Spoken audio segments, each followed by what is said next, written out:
Student, जैसा कि हम लोगों ने बोला था एसपीएम एंड लल्लन्स की ओर से, अभी हम लोग जा रहे हैं आपको 23 की इवनिंग शिफ्ट का जेई का मेमोरी बेस्ड पेपर जो भी स्टूडेंट्स की तरफ से हमको मिला है। देखिए, पेपर के बारे में क्या बोलूं, इजी पेपर था, कोई मुश्किल नहीं था। It is similar to previous one paper. तो देखते हैं हम लोग क्या कर सकते हैं इसमें। तो सबसे पहला देखिए, बहुत आसान सा क्वेश्चन है। यहाँ देखिए, एंगल ऑफ प्रिज्म आपके पास जो है, वो एंगल ऑफ प्रिज्म जो है वो मतलब ए, minimum deviation means delta M के बराबर है और म्यू दे रखा है। तो म्यू का फॉर्मूला होता है sine A plus del M by 2 divided by sine A by 2। This is the prism formula. देखिए, ये भी ए है तो इसको ए लिख देते हैं। ए मिलके 2a हो गया। इसको सॉल्व करेंगे, sine A upon sine A by 2 आ जाएगा और इसकी वैल्यू रिफ्रैक्टिव इंडेक्स है √3। यहां देखिए, इसको लिखिए 2 sine A by 2 cos A by 2 divided by sine A by 2, क्योंकि नीचे ए बाई 2 है तो कैंसिल करना पड़ेगा, ये कैंसिल हो गया। तो कॉस ए बाई 2 की वैल्यू आ गई √3/2 और ये होता है आपके पास 30 डिग्री। तो कॉस 30 की वैल्यू इतनी हो गई तो आपके पास ए आ जाएगा 60 डिग्री। मतलब B option is correct. Prism angle is 60 degree. इसका मतलब इक्विलेटरल प्रिज्म हो गया। देखिए, स्टेडी स्टेट बोल दिया, इसका मतलब जब करंट फ्लो होगी तो ये काम नहीं करेगा, तो ये दोनों सीरीज में हो गए। तो आर आ जाएगा 15 + 10 25 और ये करंट, तो करंट हो जाएगी 5/25 मतलब 1/5।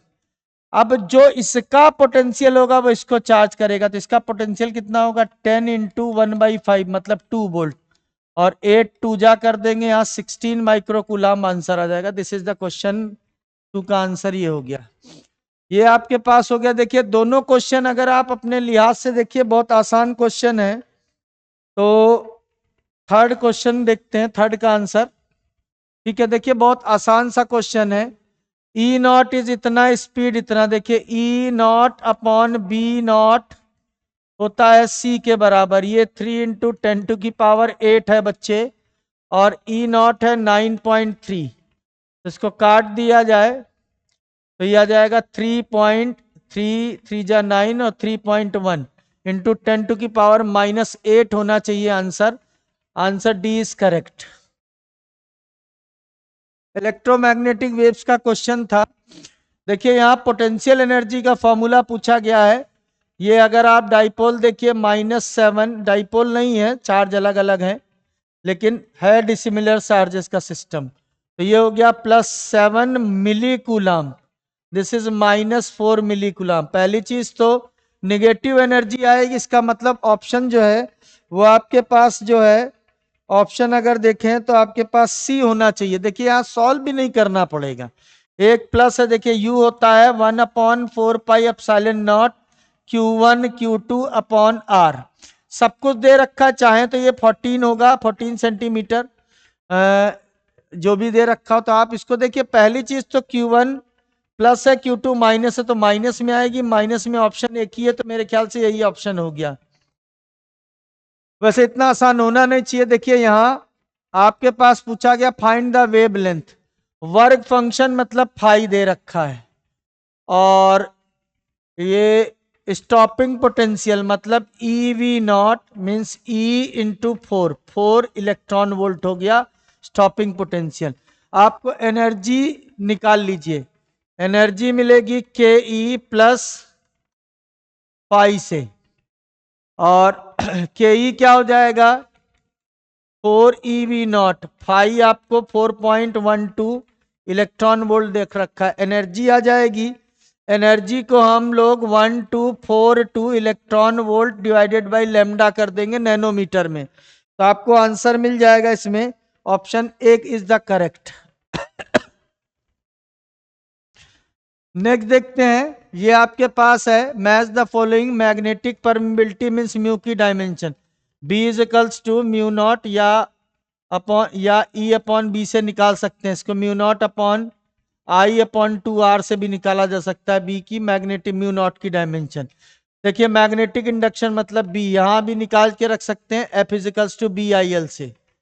BIL से आपको बी मिलेगा, बी इसमें प्लेस कर दीजिए। तो आप जब एक एक करके प्लेस करेंगे तो पहली चीज यहां देखिए BIL, बी की निकलेगी F/I/L। तो यहां हो गया ML/T-2, I हो गया A/T और ये हो गया L से L कैंसिल, ये T गया -3 हो जाएगा और ये करंट है। तो MA-1 T-3। तो देखते हैं किसमें है, MA-1 T-2, यहाँ T है I/T, ML/T-2, ये माइनस गया। तो कहीं पर मेरे ख्याल से मिसप्रिंट है, यहाँ -3 होना चाहिए। तो आपके पास ये ऑप्शन ए है करेक्ट। तो ये हो गया आपके पास, देखिए ये ऑप्शन हो गया। नेक्स्ट देखिए a satellite is 9 times the time period. तो टाइम पीरियड होता है T1/T2 का स्क्वायर इजिकल्स टू होता है R1³/R2³। T1 9 times closer to earth. तो अगर इसको R मान लीजिए, इसको मान लीजिए 9 टाइम्स, तो ये हो गया आपके पास। तो इस तरीके से सॉल्व करेंगे तो आपके पास सैटेलाइट का मतलब 9 टाइम क्लोजर है, तो आपके पास आंसर आ जाएगा 1 day. This is the option. Next देखिए 8th नंबर क्वेश्चन। 8th हो गया, यहां देखिए 8 देखिए आपके पास सीरीज LCR सर्किट है। L दे रखा है, capacitor what is the maximum current, मतलब maximum amplitude in the current. तो आपके पास देखिए ये ओमेगा की वैल्यू आपको, मैक्सिमम करंट मतलब रिजोनेंस है, तो ओमेगा की वैल्यू आएगी 1/√LC। तो यहाँ एंगुलर फ्रीक्वेंसी L हो गया आपके पास 30 × 10⁻³ C हो गया 300 × 10⁻⁻6, ये हो गया 9, ये हो गया 9। तो ये 2 1 3 मतलब 10 टू की, ये आ गया आपके पास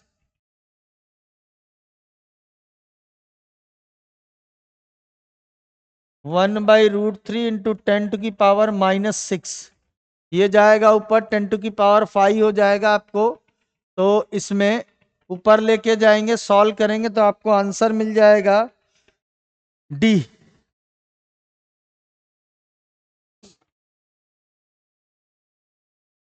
देखिए ये इलेक्ट्रोमैग्नेटिक वेव्स का क्वेश्चन है। एक्स का कंपोनेंट के देता है, के मतलब 2π/λ, और ये हो गया omega.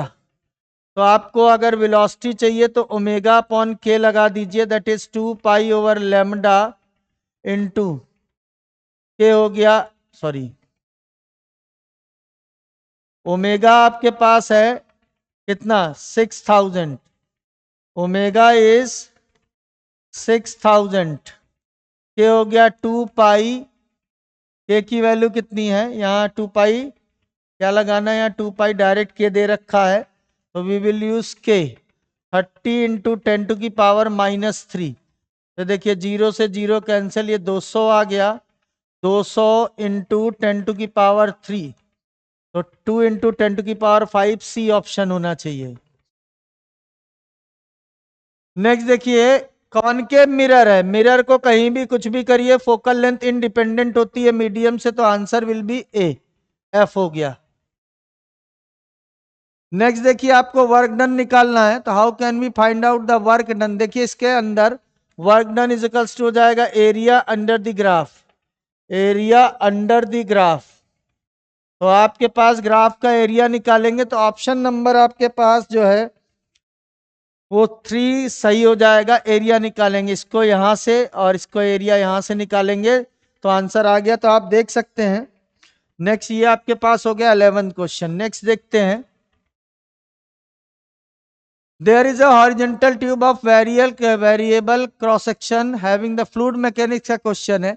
At cross section A and B and VB and the pressure P and the correct relation। आप देखिए पॉइजलीज इक्वेशन और बर्नौलीज इक्वेशन को लगा के आप सॉल्व कर सकते हैं। तो प्रेशर पीए एंड बीवी द करेक्ट रिलेशन। तो आपके पास पहली चीज तो बर्नौलीज प्रिंसिपल लगाएंगे तो आपके पास क्या आ जाएगा ये क्वेश्चन। यहां पर देखिए ये लगाइए, हॉरिजेंटल ट्यूब है, देखिए ट्यूब हॉरिजेंटल है। बर्नौलीज थ्योरम बोलता है P1 plus half rho V1 square equals to P2 plus half rho V2 square, ये होता है। तो आपको चाहिए V1 माइनस V2, तो आपको चाहिए VA, इसको लिख लीजिए A, इसको A लिख लेते हैं, इसको B और इसको B लिख लेते हैं। तो उधर ले गए तो VB square minus VA square equals to 2, ये गया उधर तो PA minus PB upon rho होना चाहिए। तो देखिए कौन सा ऑप्शन है, C option is correct question number 12 में। नेक्स्ट आ जाइए 13 नंबर में। एरर का क्वेश्चन है, E इजिकल्स टू ये दे रखा है, आप यूज करेंगे एरर को, error find the maximum error. तो उसको यहाँ क्या करेंगे, डेल्टा E अपॉन E करिए। पहले तो T इजिकल्स टू ये है आपके पास, तो पावर आ जाएगी आगे, डेल्टा E अपॉन E चाहिए, तो ये हो जाएगा 3 delta x by x plus beta into T, ये आ जाएगा आपके पास डेल्टा टी अपॉन टी आ जाएगा। तो आपके पास x में एरर दे रखी है, एरर इन t दे रखी है 1.6, और बीटा की वैल्यू दे रखी है देखिए, तो ये 3 इंटू एक्स हो गया 1.2, बीटा है 0.3 इंटू डेल्टा टी 1.6, तो ये हो गया 0.48 और ये हो गया 3.6। तो आप इसको ऐड कर दीजिए, you will get the answer 6% आ जाएगा ये। 8 है हाँ 6% के 0.4 के आसपास है, दैट विल बी ये 10 कैंसिल हो गया, आ जाएगा तुम्हारे पास आ जाएगा, दिस विल बी 6% आंसर आ जाएगा। नेक्स्ट देखते हैं आपके पास चेंज इन वोल्टेज चाहिए, I is equals to this capacitor है, तो चेंज इन वोल्टेज चाहिए आपके पास, तो आई की या rate of change of voltage चाहिए। तो आपके पास देखिए अगर इसको सॉल्व करेंगे तो Q is equals to Q naught, तो ये हो गया आपके पास Q इज इक्वल्स टू होता है CV, तो ये आ जाएगा, डिफरेंशिएट कर दीजिए, डिफरेंशिएट कर दीजिए, तो ये हो जाएगा dQ upon dt that is equals to C dV over dt। तो यहां देखिए I है, दिस इज गिवन 0.25, C आपको दे रखा है 2.5 इंटू 10 टू की पावर -6, ये चाहिए आपको, मान लेते हैं ये X है। तो अगर इसको देखिए ये हो गया 100, ये हो गया 10, ये 0 से 0 कैंसिल, 25 से 25 कैंसिल, मतलब x की वैल्यू आ जाएगी आपके पास, इसको सॉल्व करेंगे तो x की वैल्यू निकल आएगी। तो x की वैल्यू मिली एम्पियर है, this is also in milli ampere 10 to की पावर -3, तो सॉल्व करेंगे 100 वोल्ट पर सेकेंड आ जाएगा, this will be the answer. तो ये आपके पास क्वेश्चन था। नेक्स्ट देखिए आप पार्टिकल, बहुत ध्यान से देखिएगा, ये पार्टिकल क्या है, इसको आपने 60 डिग्री से फेंका है और मैक्सिमम पर, तो KE equals to maximum height पर पोटेंशियल एनर्जी पर बराबर होगी, और ये होता है mgh। तो आपके पास h की वैल्यू क्या होगी, u square sine square 60 by 2g, sine 60 हो गया √3/2 मतलब 3/4, u स्क्वायर 3/4, तो 3 4 2 जा 8g आ गया।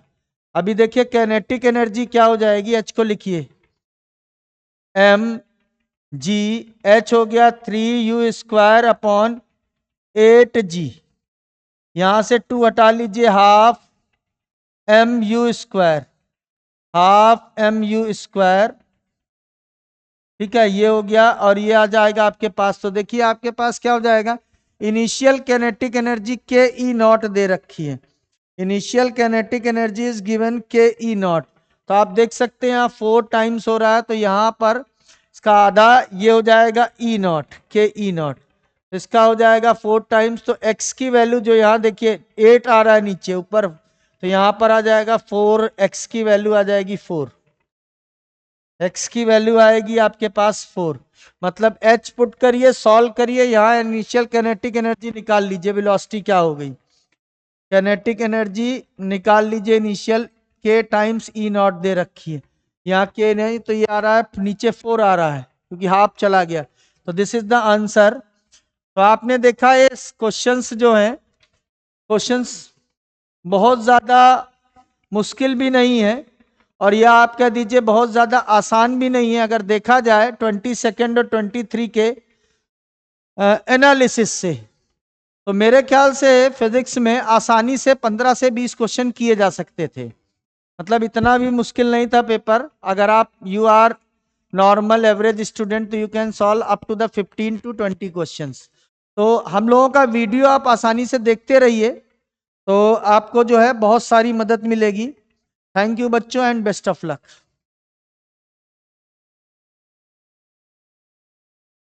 हेलो स्टूडेंट्स, तो आज एसपीएम एंड ललन की तरफ से आप सभी लोगों को मैं सॉल्व कराऊंगा 23 जनवरी का इवनिंग शिफ्ट का केमिस्ट्री का पेपर।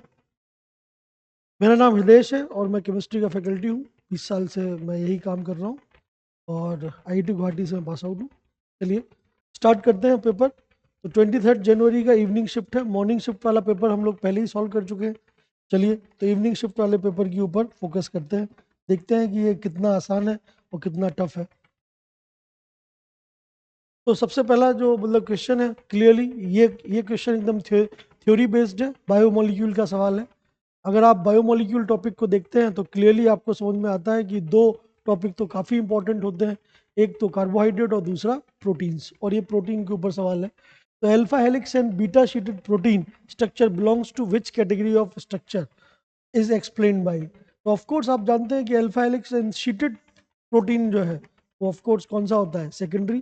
तो ये तो एकदम देखा, हर बार की तरह मैं क्लियरली फिर से बोल देना चाहता हूँ कि केमिस्ट्री ही वो सब्जेक्ट है जो आपको मिनिमम टाइम में मैक्सिमम मार्क्स दिलाएगा। देखिए अगर आपको थ्योरी आती है और आपने बेसिक लेवल पे पढ़ाई की है, आप तुरंत इसको शीटेड प्रोटीन स्ट्रक्चर देख के सीधा आंसर लगा सकते हैं सेकेंडरी।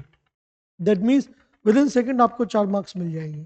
चलिए आगे बढ़ते हैं। ये क्वेश्चन तो थ्योरेटिकल था, सीधा सॉल्व हो गया। अगले सवाल में आपके पास है pH of water at 7 is 7 at 25 degree Celsius, then the pH of water at 180 degree Celsius. That means आप क्या कर रहे हैं, ये सवाल काफ़ी बढ़िया है और अगर देखा जाए तो लोग इसमें ब्लंडर्स करते हैं क्योंकि वाटर का pH लोगों को याद रहता है 7, लेकिन वो भूल जाते हैं कि 7 25 डिग्री सेल्सियस पे होता है। ठीक है, जैसे जैसे हम टेम्परेचर बढ़ाएंगे वाटर का डिसोसिएशन बढ़ेगा, KW बढ़ेगा तो PKW कम हो जाएगा। दैट मीन्स जो आपका pH स्केल है वो श्रिंक कर जाएगा। तो याद रखने वाली बात यही है कि जैसे ही मैं टेम्परेचर बढ़ाता हूँ तो टेम्परेचर इंक्रीमेंट होने से KW बढ़ता है और ऑफ कोर्स PKW क्या हो जाता है, घट जाता है। जो आपका pH स्केल है वो क्या हो जाता है, श्रिंक कर जाता है। समझ में आई बात। तो अगर नॉर्मल pH स्केल की बात की जाए तो वो 0 से 14 होता है, तो न्यूट्रल पॉइंट आता है 7 पे। अब अगर आपका pH स्केल छोटा हो गया तो ऑफ कोर्स जो न्यूट्रल पानी की pH होगी अराउंड 180 डिग्री सेल्सियस पे, वो अब pH होगी क्या, लेस देन 7। तो बहुत ही क्लियरली आपको समझना चाहिए कि अगर मैं टेम्परेचर बढ़ाता हूँ तो वाटर का pH जो है वो क्या होता है, डिक्रीज करता है, एंड वाइस वर्सा। अगर मैं टेम्परेचर घटाता हूँ तो उल्टा हो जाएगा। ठीक है, तो बहुत ही बढ़िया सवाल एंड क्लियरली हम यहाँ पे देख सकते हैं। ठीक, सॉरी वो थोड़ा जो भी हो गया, एनीवे। सो टेम्परेचर बढ़ाने पे pH पानी का क्या होगा, कम होगा, और टेम्परेचर घटाने पे pH बढ़ जाएगा। तो आंसर करेक्ट है बी ऑप्शन। अगेन कैलकुलेशंस करने की जरूरत नहीं है, अगर आपको बेसिक थ्योरी पता है डिसोसिएशन ऑफ वाटर की तो आप ये सवाल विद इन मिनट्स आप सॉल्व कर सकते हैं, 1 मिनट भी नहीं लगेगा आपको और सवाल सॉल्व हो जाएगा। चलिए अगले अगले सवाल की तरफ बढ़ते हैं। नेक्स्ट क्वेश्चन में है the atomic number of element with least melting point in group 14। तो भैया ग्रुप 14 में आप जानते हैं जो ट्रेंड है मेल्टिंग पॉइंट का वो जनरली क्या होता है, ग्रुप में ऊपर से नीचे आएंगे जब आप टॉप से बॉटम, तो वो जनरली क्या होता है, डिक्रीज करता है।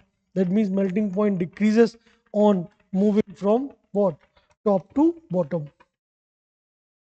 बस एक ही एक्सेप्शन है कि जो लास्ट में आपको दो एलिमेंट मिलेंगे, एक टिन मिलेगा, एक पीबी मिलेगा। पीबी का बॉइलिंग मेल्टिंग पॉइंट ज़्यादा हो जाता है, टिन का कम हो जाता है। तो ये बात तो पक्की है कि जो लोएस्ट मेल्टिंग पॉइंट है वो किसका है? लोएस्ट मेल्टिंग पॉइंट है टिन का। और हमें उससे उसका क्या पूछा गया है? Atomic number. तो टिन का एटॉमिक नंबर आप जानते हैं कितना होता है? 50। तो आंसर अगेन क्या हो गया? सी। ठीक है। क्लियरली ये सवाल पूरी तरह से क्या है? मेमोरी बेस्ड है। दैट मीन्स अगर आप एक एवरेज स्टूडेंट हैं और ढंग से तैयारी करते हैं तो आप ये सवाल again with in second solve कर देंगे। ठीक है। तो ये बहुत ही आसान सवाल, अभी तक के जो तीनों सवाल मिले वो उनमें कोई भी सवाल टफ नहीं था। पहला सवाल और ये सवाल थर्ड वाला, ये पूरी तरह से थ्योरेटिकल सवाल थे। और जो क्या कहते हैं आपका सेकंड सवाल था, उसमें आपको थोड़ी एनालिसिस की ज़रूरत है, डिसोसिएशन ऑफ वाटर को समझने की ज़रूरत थी। ठीक है। चलिए आगे बढ़ते हैं, नेक्स्ट क्वेश्चन में आ जाते हैं। नेक्स्ट क्वेश्चन आपको केमिकल काइनेटिक्स की तरफ लेके जा रहा है और जीरो ऑर्डर काइनेटिक्स की बात कर रहा है। हम सब जानते हैं कि फॉर जीरो ऑर्डर रिएक्शन, बताइए किस किस के बीच में ग्राफ बनाना है? हमें पर ग्राफ बनाना है concentration of reactant and time, है कि नहीं? दैट मीन्स मुझे रिलेशन चाहिए AT वर्सेस T का। तो हम सब जानते हैं इक्वेशन कि AT क्या होता है? A0 minus KT। Clearly graph में देखिए, एक तरफ क्या है? कंसंट्रेशन, मतलब एक तरफ है AT किसी भी टाइम T पे रिएक्टेंट की कंसंट्रेशन, और एक तरफ है क्या? टाइम। अगर आप इस इक्वेशन को एक्स और वाई से रिप्लेस कर दें तो क्लियरली इक्वेशन मिलेगी y is equal to A0 minus MX। और अगर इसको कंपेयर करें MX, तो minus MX plus A0। Compare करिए y equal to MX plus C से, तो स्लोप कितना मिलेगा? स्लोप मिलेगा आपको K के बराबर। दैट मीन्स सॉरी, हाँ KT है तो ये KX है। सो ऑफ कोर्स आपको जो स्लोप मिलेगा वो कितना मिलेगा? स्लोप मिलेगा माइनस के, एंड इंटरसेप्ट जो आपको मिलेगा वो कितना होगा? C होगा A0 के बराबर। दैट मीन्स एक नेगेटिव स्लोप की लाइन जो 0, A0 से पास हो, तो 0, A0 है आपका ये पॉइंट, और यहाँ से एक नेगेटिव स्लोप की लाइन पास होगी। क्लियरली ये ग्राफ कौन से वाले केस का है? सी ऑप्शन का है। So answer again will be what? C. आपको बस ग्राफ प्लॉट करना है, थोड़ा सा मैथमेटिक्स है, थोड़ा सा अगर आपको मैथमेटिक्स आता है, ग्राफ वो भी स्ट्रेट लाइन का, तो हम सभी लोग जानते हैं कि स्ट्रेट लाइन का जो क्या कहते हैं इक्वेशन है आइडियल, वो होता है y equal to MX plus C, जहाँ पे m होता है क्या? स्लोप, और c होता है उसका क्या? y एक्सिस पे इंटरसेप्ट। तो हम उसको कंपेयर करके बड़े आसानी से निकाल सकते हैं। इवन आप ये थीटा की वैल्यू भी निकाल सकते हैं। थीटा की वैल्यू क्या होगी? tan इनवर्स माइनस के। तो this will be the answer. चलिए, तो सी ऑप्शन आ गया। अगेन सवाल जो है वो मॉडरेट है, ना ज़्यादा टफ है ना ज़्यादा आसान है, बड़े आराम से आप सॉल्व कर सकते हैं। चलिए अगले सवाल की तरफ बढ़ते हैं। नेक्स्ट क्वेश्चन में मोल कंसेप्ट आ गया है, देखिए बहुत ही आसानी से आप इसे सॉल्व कर सकते हैं। क्या पूछा गया है? पहले तो इक्वेशंस लिख लीजिए और उसके बाद फिर बड़े आसानी से आप रिलेशन बना लीजिए। बताइए क्या क्या इक्वेशन है। 81 gram of aluminium react with 128 gram of oxygen. तो सबसे पहले आपको इक्वेशन लिखनी चाहिए। तो एल्यूमिनियम है एंड ऑक्सीजन है, और दोनों मिलके क्या बना रहे हैं? Al2O3। दोनों रिएक्टेंट का वेट गिवन है। इसका वेट है 81 ग्राम और इसका वेट है 128 ग्राम। पहले तो आप रिएक्शन, और इसका वेट पूछा गया है। सबसे पहले तो आप रिएक्शन को बैलेंस कर लीजिए। तो क्लियरली अगर आप बैलेंस करेंगे तो यहाँ पे आपको 3/2 तो लगाना ही पड़ेगा, और यहाँ पे आपको क्या लगाना पड़ेगा? 2 लगाना पड़ेगा। ठीक है। देखिए 2 एल्यूमिनियम और 3 oxygen. That means 2 mole aluminium को कितना मोल ऑक्सीजन चाहिए होता है कंप्लीट रिडक्शन के लिए? 3/2, मतलब 1.5 मोल। चलिए मोल्स निकाल लेते हैं। सो मोल्स ऑफ एल्यूमिनियम कितने हैं गिवन है? 81 डिवाइड बाई एल्यूमिनियम का एटॉमिक मास। दैट मीन्स ये है 3 मोल। तो एल्यूमिनियम के मोल्स हैं 3। ठीक है। और ऑक्सीजन के मोल कितने हैं बताइए? सो मोल्स ऑफ O2 आपको गिवन है कितने? 128 डिवाइड बाई 32, ये आ जाएंगे कितने? 4। आप देख सकते हैं दैट मीन्स ऑक्सीजन के मोल गिवन है 4। आप बताइए एक मोल ऑक्सीजन को कितना मोल आपको, मतलब एक मोल ऑक्सीजन को कितना चाहिए? 3/2 मोल। तो 2 मोल सॉरी, 1 मोल एल्यूमिनियम को Al2O3, हाँ बिल्कुल। तो आप इसको कंपेयर कर लीजिए। क्लियरली एज पर मोल कंसेप्ट आप क्या ले सकते हैं? As 2 moles of aluminium requires how many moles of oxygen? बताइए ऑक्सीजन कितने मोल चाहिए? 3/2 मोल्स ऑफ ऑक्सीजन। इसका मतलब कितने मोल है? 1 मोल एल्यूमिनियम का कितने मोल्स को चाहेगा? 3/2 divide by 2। Moles of oxygen. तो बताइए कितना मोल आपने एल्यूमिनियम लिया है, 3 मोल। तो 3 मोल ऑक्सीजन के लिए कितना मोल चाहिए, 3/4 इंटू 3 मतलब 9/4। क्लियर। और कितना मोल मैंने ले रखा है, ऑफ कोर्स मैंने ले रखा है 4, जो कि रिक्वायरमेंट से ज़्यादा है। दैट मीन्स मैं समझ गया कि एल्यूमिनियम मेरा क्या है, लिमिटिंग रिएक्टेंट है। क्लियर, ठीक है, ओके। तो जब भी आपको दोनों रिएक्टेंट गिवन हो मोल कंसेप्ट के मतलब क्वेश्चन में, सबसे पहले आपको क्या निकालना चाहिए, लिमिटिंग रिएक्टेंट कौन है। ठीक है, उसके लिए मैंने क्या किया, सबसे पहले मैंने रिएक्शन को बैलेंस किया। एल्यूमिनियम 2 तो यहाँ पे 2 लिख दिया, ऑक्सीजन 3 तो यहाँ पे 3/2 लिख दिया। ठीक है, एज सुन एज आपको एक बैलेंस्ड केमिकल इक्वेशन मिल गया, मोल्स आपको दोनों के पता है, इसके 3 है इसके 4 है। सबसे पहले आपने क्या देखा, किसी भी एक को बेस माना। 2 मोल एल्यूमिनियम को चाहिए कितने मोल, 3/2 मोल। तो 1 मोल को चाहिए 3/4, तो 3 मोल को चाहिए कितना, 3/4 मल्टीप्लाइड बाई 3 दैट इज 9/4। तो चाहिए हमें और अराउंड कितना मोल है, 2.25, और है कितने, 4। मतलब ये क्या है, एक्सेस में। तो जो चीज़ एक्सेस में होती है उसके हिसाब से तो प्रोडक्ट बनते नहीं। प्रोडक्ट किसके हिसाब से बनेंगे, जो चीज़ कम अमाउंट में हो, और वो कहलाती है क्या, limiting reactant. As soon as आपको लिमिटिंग रिएक्टेंट पता चल गया, बस अब आप इसे सॉल्व कर लीजिए। तो आप बोल सकते हैं कि एज 1 मोल या as 2 mole of aluminium will form 1 mole of what, Al2O3। तो कितने मोल हैं आपके, आपने कितने मोल लिए हैं एल्यूमिनियम के, 3 मोल लिए हैं भाई। तो इसलिए 3 मोल एल्यूमिनियम के कितने मोल को चाहेंगे, 1/2 multiplied by 3 moles of Al2O3। That means इतने मोल्स बनेंगे Al2O3 के। तो हमें तो वेट निकालना है, तो वेट ऑफ Al2O3 कितना हो जाएगा, moles of Al2O3 formed multiplied by molecular mass of Al2O3। चलिए, सो मोल्स कितने हैं, 3/2, और मोलिकुलर मास कितना होता है, एल्यूमिनियम का एटॉमिक मास है 27 इंटू 2 प्लस 48, तो ये आ जाएगा कितना, 54 प्लस 48, 8 प्लस 4 2, एंड ये आ जाएगा कितना, 8 प्लस 4 2 हो गया, और ये हो गया आपके पास 102। तो 102 ग्राम्स। तो सॉल्व करिए तो आएगा 3 इंटू, यह आ जाएगा 51, यह आ जाएगा 153 grams. Clearly option B is the correct answer. No doubt इस सवालों में थोड़ा समय लगता है, बट आप बिल्कुल आसानी से सॉल्व कर सकते हैं, क्योंकि कैलकुलेशन को इजी बनाने के लिए आपको मोल्स एकदम राउंड फिगर में दिए गए हैं। तो ऑफ कोर्स नो डाउट सवाल थोड़ा लेंदी है, थोड़ा टाइम लगेगा, लेकिन उतना टाइम नहीं लगेगा जितना कि बाकी सब्जेक्ट्स में लगता है। तो क्लियरली आप 1 से 2 मिनट लगा के इस सवाल को सॉल्व कर सकते हैं। ठीक है, आई होप ये आपको समझ में आया होगा। ठीक, नो डाउट मैं इसको मॉडरेट कैटेगरी में रखूंगा, क्योंकि थोड़ा कैलकुलेशन है। बाकी कंसेप्ट वाइज तो ये सवाल टफ नहीं है, इजी है। आगे बढ़ते हैं अगले सवाल में। अगला सवाल अगेन थ्योरेटिकल, आपकी थ्योरेटिकल नॉलेज के ऊपर है। एलॉयस के बारे में अगर आपने पढ़ा है तो आप ऑप्शंस को एलिमिनेट करके इस सवाल को तुरंत सॉल्व कर सकते हैं। जैसे अगर हम बात करें, नो डाउट आपको अगर यूके गोल्ड कॉइन नहीं पता है तो आपको एटलीस्ट ब्रॉन्ज, स्टेनलेस स्टील और ब्रास के बारे में तो पता होगा ही। हम सब जानते हैं कि ब्रॉन्ज और ब्रास किन चीज़ों से मिलकर बनते हैं, दोनों में ही क्या होता है, कॉपर होता है। बस एक में होता है टिन, एक में होता है जिंक। तो आप क्लियरली समझ सकते हैं कि ब्रास में होता है जिंक, तो ब्रास है थर्ड। डी थर्ड किसमें है, केवल एक ही ऑप्शन में है, देखा। तो बाकी ऑप्शन आपको चेक करने की जरूरत ही नहीं है, क्योंकि आप केवल एक से ही निकाल सकते हैं। सिमिलरली अगर आपको ये याद है कि ब्रॉन्ज में होता है कॉपर एंड टिन, तो आप ए ऑप्शन से भी आंसर निकाल सकते हैं। देखिए ब्रॉन्ज का अगर सेकंड है, ए का सेकंड, तो ए का सेकंड और किसी में भी नहीं है, इसी में है। ठीक है, that means option elimination technique आपका बहुत फायदा कराती है। तो हमेशा आप इस मतलब तरीके से सवाल को मतलब सोचिए कि आपके पास मिनिमम टाइम में आपको रिजल्ट मिल जाए। ठीक है, आपको बाकी नहीं सॉल्व करना है। अब अगर आपको यूके गोल्ड कॉइन पता भी नहीं है, तब भी आप इस सवाल को में करेक्ट आंसर पा सकते हैं। ठीक है, so option elimination technique is very useful, और आपको इसको बिल्कुल यूज करना चाहिए। ठीक है, आंसर तो क्लियरली आ गया है ए। देखिए, तो अगर सवाल को अगर आप चारों ऑप्शन के हिसाब से देखोगे तो नो डाउट सवाल आपको टफ लगेगा और सवाल में आपको दिक्कतें फील होंगी।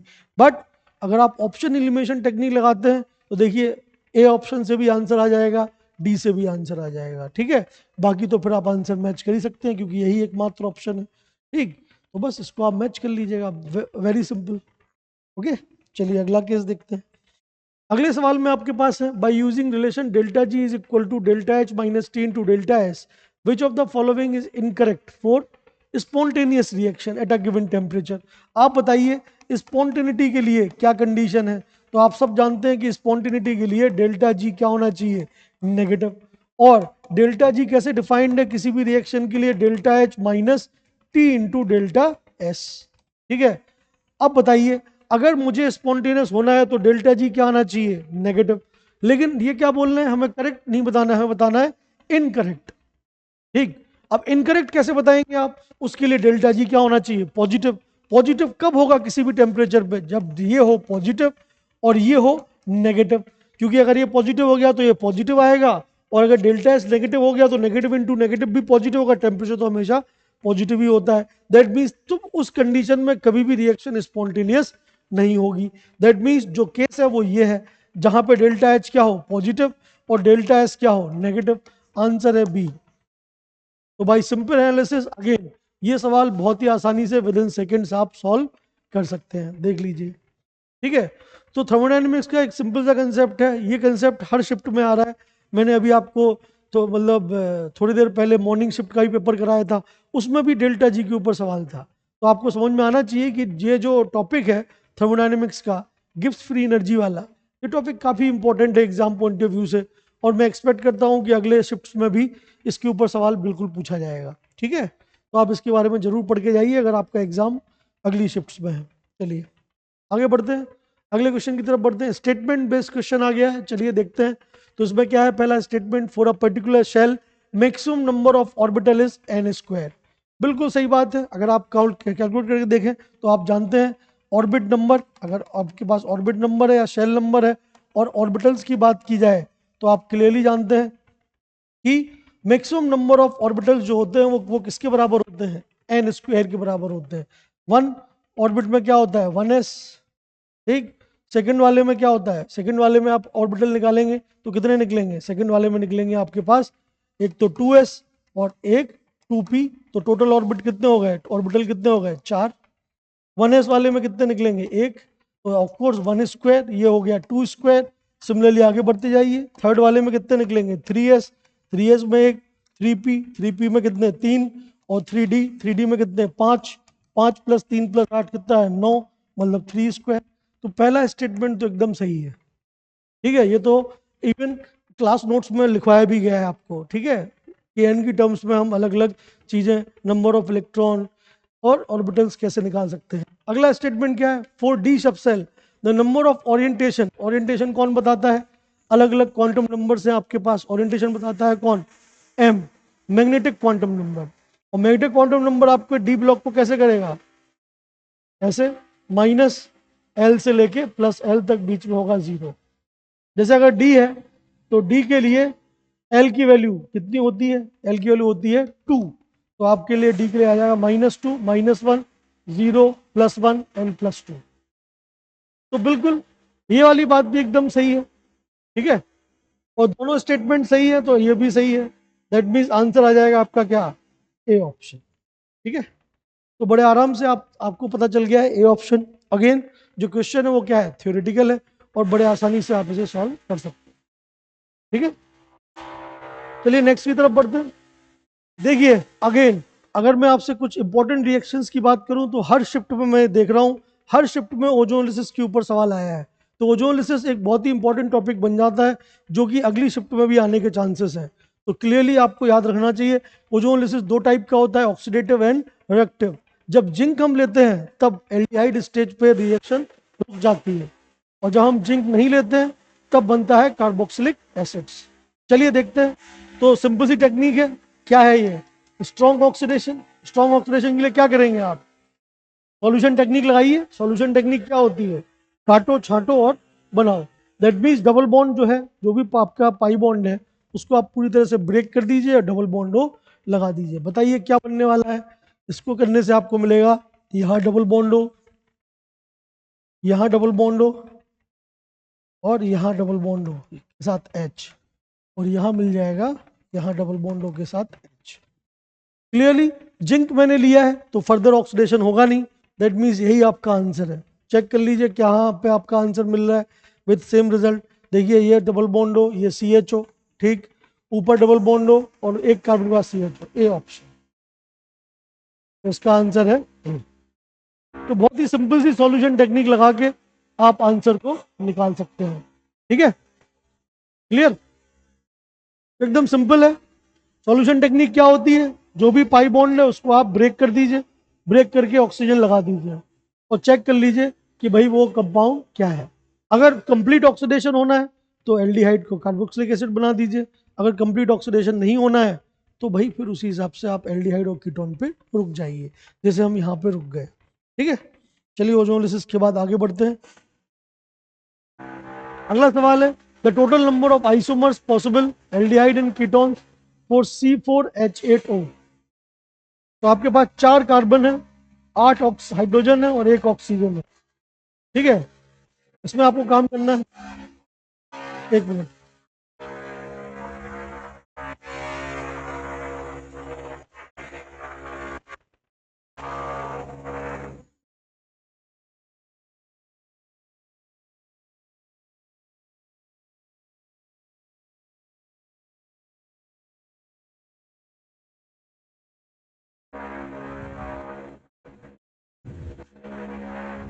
चलिए थोड़ा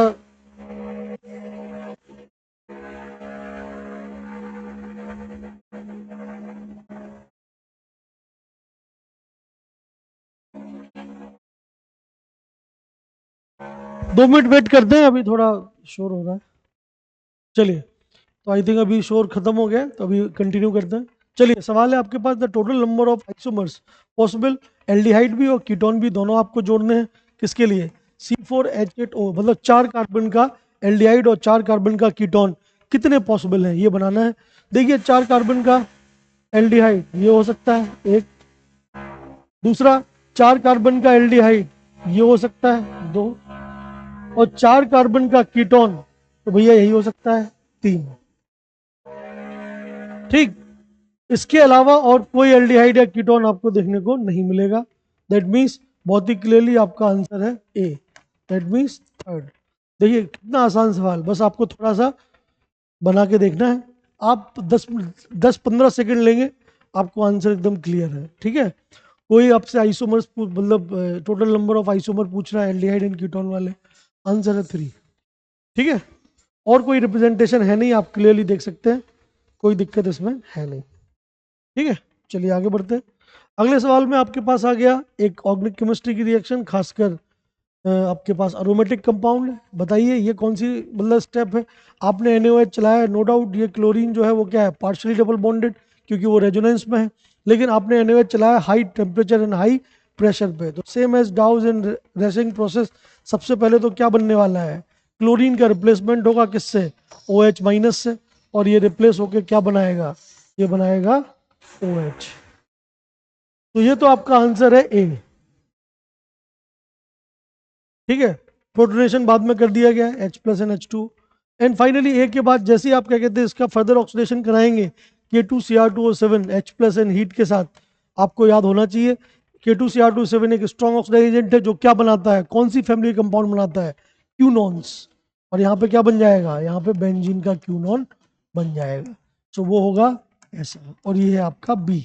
तो ऑप्शन कौन सा वाला करेक्ट है, ऑप्शन करेक्ट है सी, तो आंसर आएगा इसका सी। ठीक है, वेरी सिंपल, बस आपको पता होना चाहिए, जैसे K1O4 बनाता है COH, K2Cr2O7 बनाता है क्यूनॉन। ठीक है, और बड़े आसानी से आप क्या कहते हैं ये काम कर सकते हैं। ऑप्शन नेगलेक्ट करने की कोशिश करेंगे तो ए और बी ऑप्शन तो वैसे भी नेगलेक्ट हो सकते हैं, क्योंकि बी तो कभी कभी भी नहीं बनता है। चलिए अगला सवाल देखते हैं। अगले सवाल में आपको बताना है कि कौन से कॉम्प्लेक्स में D4 कॉन्फ़िगरेशन। ठीक, D4 कॉन्फ़िगरेशन के लिए आप इन सब मेटल्स के क्या लिख लीजिए, इन सब मेटल्स के इलेक्ट्रॉनिक कॉन्फ़िगरेशन लिख लीजिए। बताइए आयरन का यहाँ पे ऑक्सीडेशन स्टेट कितना है, तो अगर हम ए पार्ट को देखें तो उसमें आयरन किस में है, +3 में, आप देख सकते हैं। ठीक है, आयरन +3, आयरन का एटॉमिक मास, एटॉमिक नंबर कितना होता है, आयरन का एटॉमिक नंबर होता है 26। तो नॉर्मल आयरन का जो इलेक्ट्रॉनिक कॉन्फ़िगरेशन है वो है Ar4s2 3d6। तो जब मैं इसमें से 3 इलेक्ट्रॉन निकालूंगा तो 2 इलेक्ट्रॉन तो निकल जाएंगे 4s से और 1 इलेक्ट्रॉन निकलेगा 3d से। तो टोटल कितने अनपेयर्ड इलेक्ट्रॉन है? 5 अनपेयर्ड इलेक्ट्रॉन है। क्या 5 चाहिए आपको? नहीं, आपको चाहिए D4। D4 तो ये निकला नहीं, ये तो D5 निकला, तो इसलिए ए ऑप्शन गलत है। बी ऑप्शन की बात कर लेते हैं। बी ऑप्शन में आपके पास MnF6 N3 माइनस। बताइए इसमें Mn कौन सी स्टेट में है? +3। बताइए मैग्नीज का एटॉमिक नंबर क्या होता है? 25। क्या होता है इलेक्ट्रॉनिक कॉन्फ़िगरेशन? Ar4s1 3d5। देख सकते हैं आप कितने इलेक्ट्रॉन मेरे को निकालने हैं इसमें से? क्रोमियम मैग्नीज, अच्छा ये 4s2 है 3d5। हाँ अब सही है क्योंकि 25 है। 18 + 2 20 + 5। बताइए आपको कितने इलेक्ट्रॉन निकालने हैं? 3 इलेक्ट्रॉन निकालने हैं Mn3+ में। तो 2 इलेक्ट्रॉन तो निकलेंगे किससे? 4s से, तो हो जाएगा 0। N3d हो जाएगा 4। आंसर आ गया है, यही आपका करेक्ट आंसर है, देख लीजिए। ठीक है, तो क्लियरली आप देख सकते हैं कि Mn जो है वो D4 कॉन्फ़िगरेशन में है इस केस में। ठीक है, क्लियर है बात? तो ऑफ कोर्स बड़े आसानी से आप ये सवाल सॉल्व कर सकते हैं। बोलिए अगर आपको इसके बारे में अगर थोड़ी बहुत भी दिक्कत हो रही है तो आप थोड़ा सा रिवीजन करेंगे, आपका फायदा होगा। ठीक, ओके, चलिए आगे बढ़ते हैं। अगले सवाल पे जाते हैं। अगले सवाल में आपको रेट ऑफ सॉल्वेसिस पूछा गया है। सॉल्वेसिस का रेट मतलब रिएक्शन कौन सी है? Nucleophilic substitution. और न्यूक्लियोफिलिक सब्स्टिट्यूशन में अगर हम देखें तो हमारे पास यहाँ पे जो जो एल्काइल हैलाइड्स हैं वो क्या है? शोर हो रहा है बहुत भाई, खत्म कराओ इसको। हेलो, ठीक है। तो सॉल्वोलिसिस का रेट किस पे डिपेंड करने वाला है? SN रिएक्शंस के ऊपर। ठीक है, और SN रिएक्शंस में भी ये जनरली कौन सी रिएक्शंस है? 3 डिग्री वाली और रेजोनेंस स्टेबलाइज सबस्ट्रेट वाली। तो ऑफ कोर्स क्या होने वाला है? SN1। और हम सब जानते हैं कि रेट SN1 रिएक्शन का किस पे डिपेंड करता है?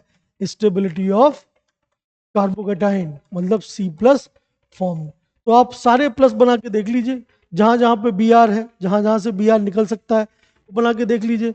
फर्स्ट वाले में प्लस बनेगा यहाँ पे, सेकंड वाले में प्लस बनेगा यहाँ पे, थर्ड वाले में यहाँ पे, फोर्थ वाले में यहाँ पे। बताइए क्या क्या स्टेबलाइजिंग क्राइटेरिया है? इस वाले में कितने अल्फा एच हैं? 3 2 5 और 2 7, 7 अल्फा एच है। इस वाले प्लस में क्या है?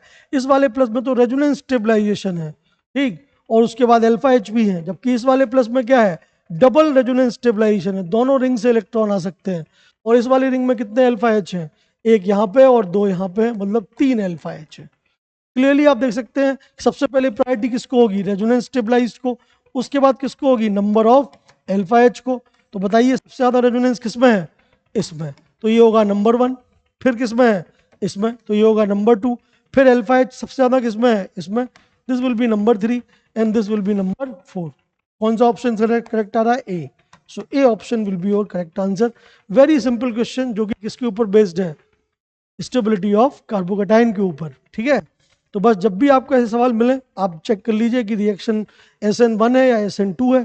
अगर रिएक्शन SN2 होती तो स्टेरिक हिंड्रेंस पे आंसर आता, ठीक, 1 degree is greater than 2 degree is greater than 3 degree आता।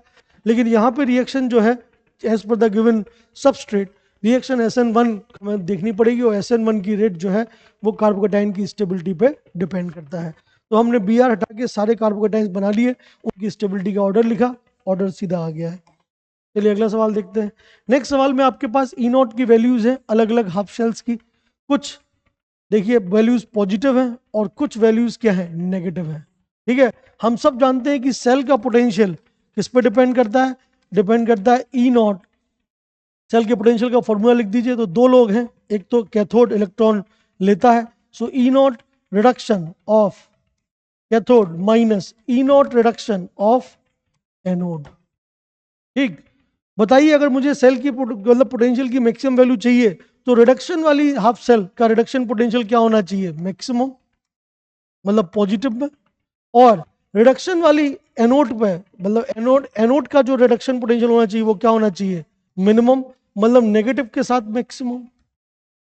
ठीक, तो बताइए नेगेटिव वाले कौन कौन है? नेगेटिव वाले हैं ये 2 लोग। ठीक, पॉजिटिव वाले कौन है? पॉजिटिव वाले हैं ये 2 लोग। तो सबसे ज्यादा पॉजिटिव कौन है? सबसे ज्यादा पॉजिटिव है Ag। मतलब Ag को होना चाहिए कहां पे? कैथोड पे। तो कैथोड के लिए सिलेक्शन होगा किसका?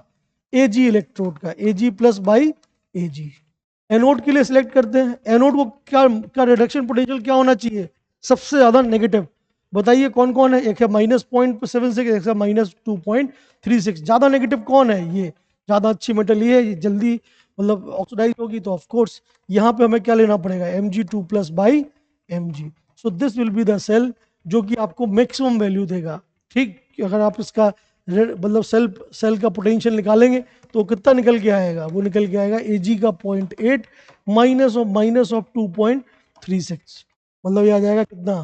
प्लस में 3.16। देख रहे हैं? तो सब मैक्सिमम इलेक्ट्रोड पोटेंशियल या मैक्सिमम सेल का पोटेंशियल इस वैल्यू पे आएगा।